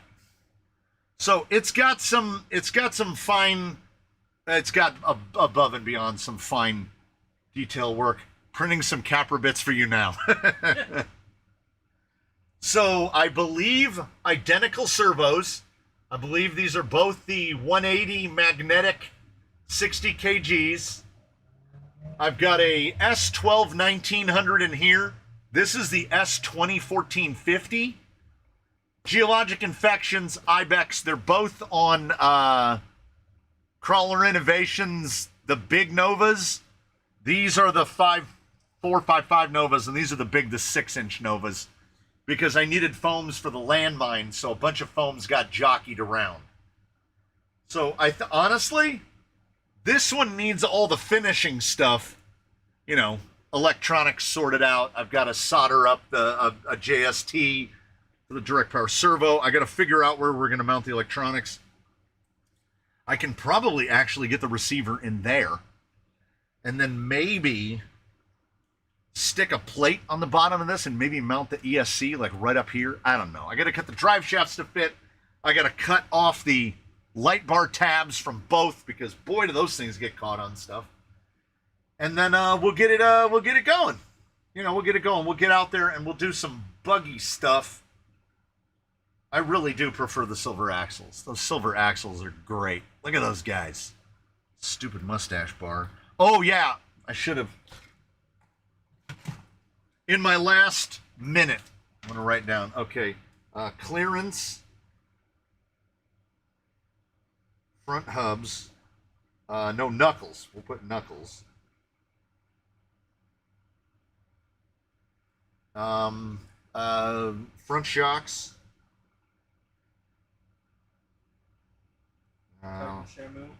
Mount ESC. Dragling.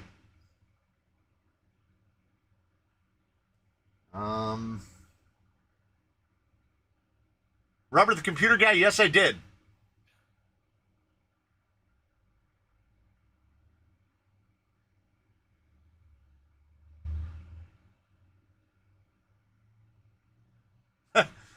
Hugo says Capra cage over Endura cage, and then in parentheses, I don't have any of those.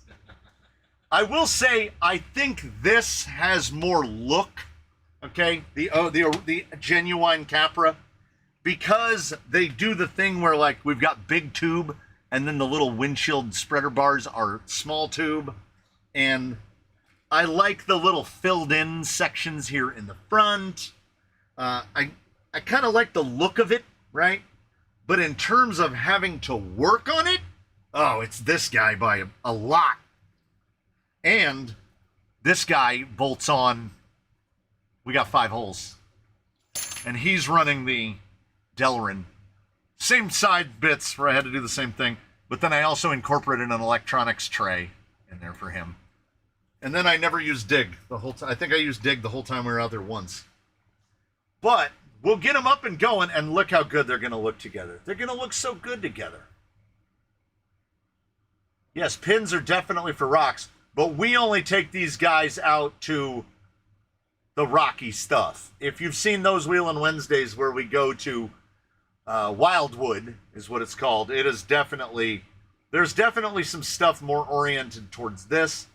And we're going to find some other places. We're going to expand out our escapades. The wife hasn't decided she doesn't want to do it anymore. So we're going to ride it. We're going to rock it until the wheels fall off. I cannot believe that in all that time, an entire live stream went by and nobody asked me about that Yikong fake TRX4. I was just waiting for somebody to ask me about the fake TRX4, and it never happened. And to be honest, I'm kind of disappointed. I was going to build my copper cage this summer, and guess what? My summer vacation is ending in a couple weeks, and I haven't even started. This would be the 3rd summer I don't make it. Oh, MKRC Builds has been up to Wildwood. 'Tis a small world indeed. Wait, no, they do it on the front tires, huh? No, that's too sideways. It's too sideways. We have no motor. We have no motor. There we go. Yeah, bro. Yeah, you got flex, bro. Yes, we do. Thank you so much, everybody. Thanks for joining us here. Eddie designed. How about that? What do you think of that fake TRX4? How about that fake TRX4? Got any opinions on that Yikong TRX4? Was it any good then, the fake TRX4? What do you think of the fake TRX4 in quotation marks?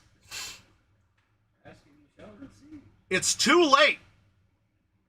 It's too late for a rant. 333. It's definitely too late. Oh! Did I oh, I guess I did. Yeah. I accidentally thumbs that down. Oh! The Spaniard has called for Susan. Susan makes it official. It is 84.7, 56% humidity, 3:33 p.m. Thank you so much for joining us here in the canyon. Maybe next time around, or in the Discord, or somewhere, we will talk again at some length. I've done a little bit of research. I even wrote numbers down about the fake TRX4. But we got more done. Genuinely, we got more done than I thought I would. Like, there it is. We got stuff done. Legit. So, thanks so much, everybody. We'll see you in the next one. I'm going to spin the thing. Have a great weekend, everybody. There's videos coming up. You know how that works. There's always videos coming up. There's a video today. There's a video tomorrow. There's a video the next day, and on and on and on and on. I'll see you for all of those. Thank you for being here for this. We take the little card. We turn that. The flashing means the lack of flashing means it's over. I'll see you next time. Thanks for coming along.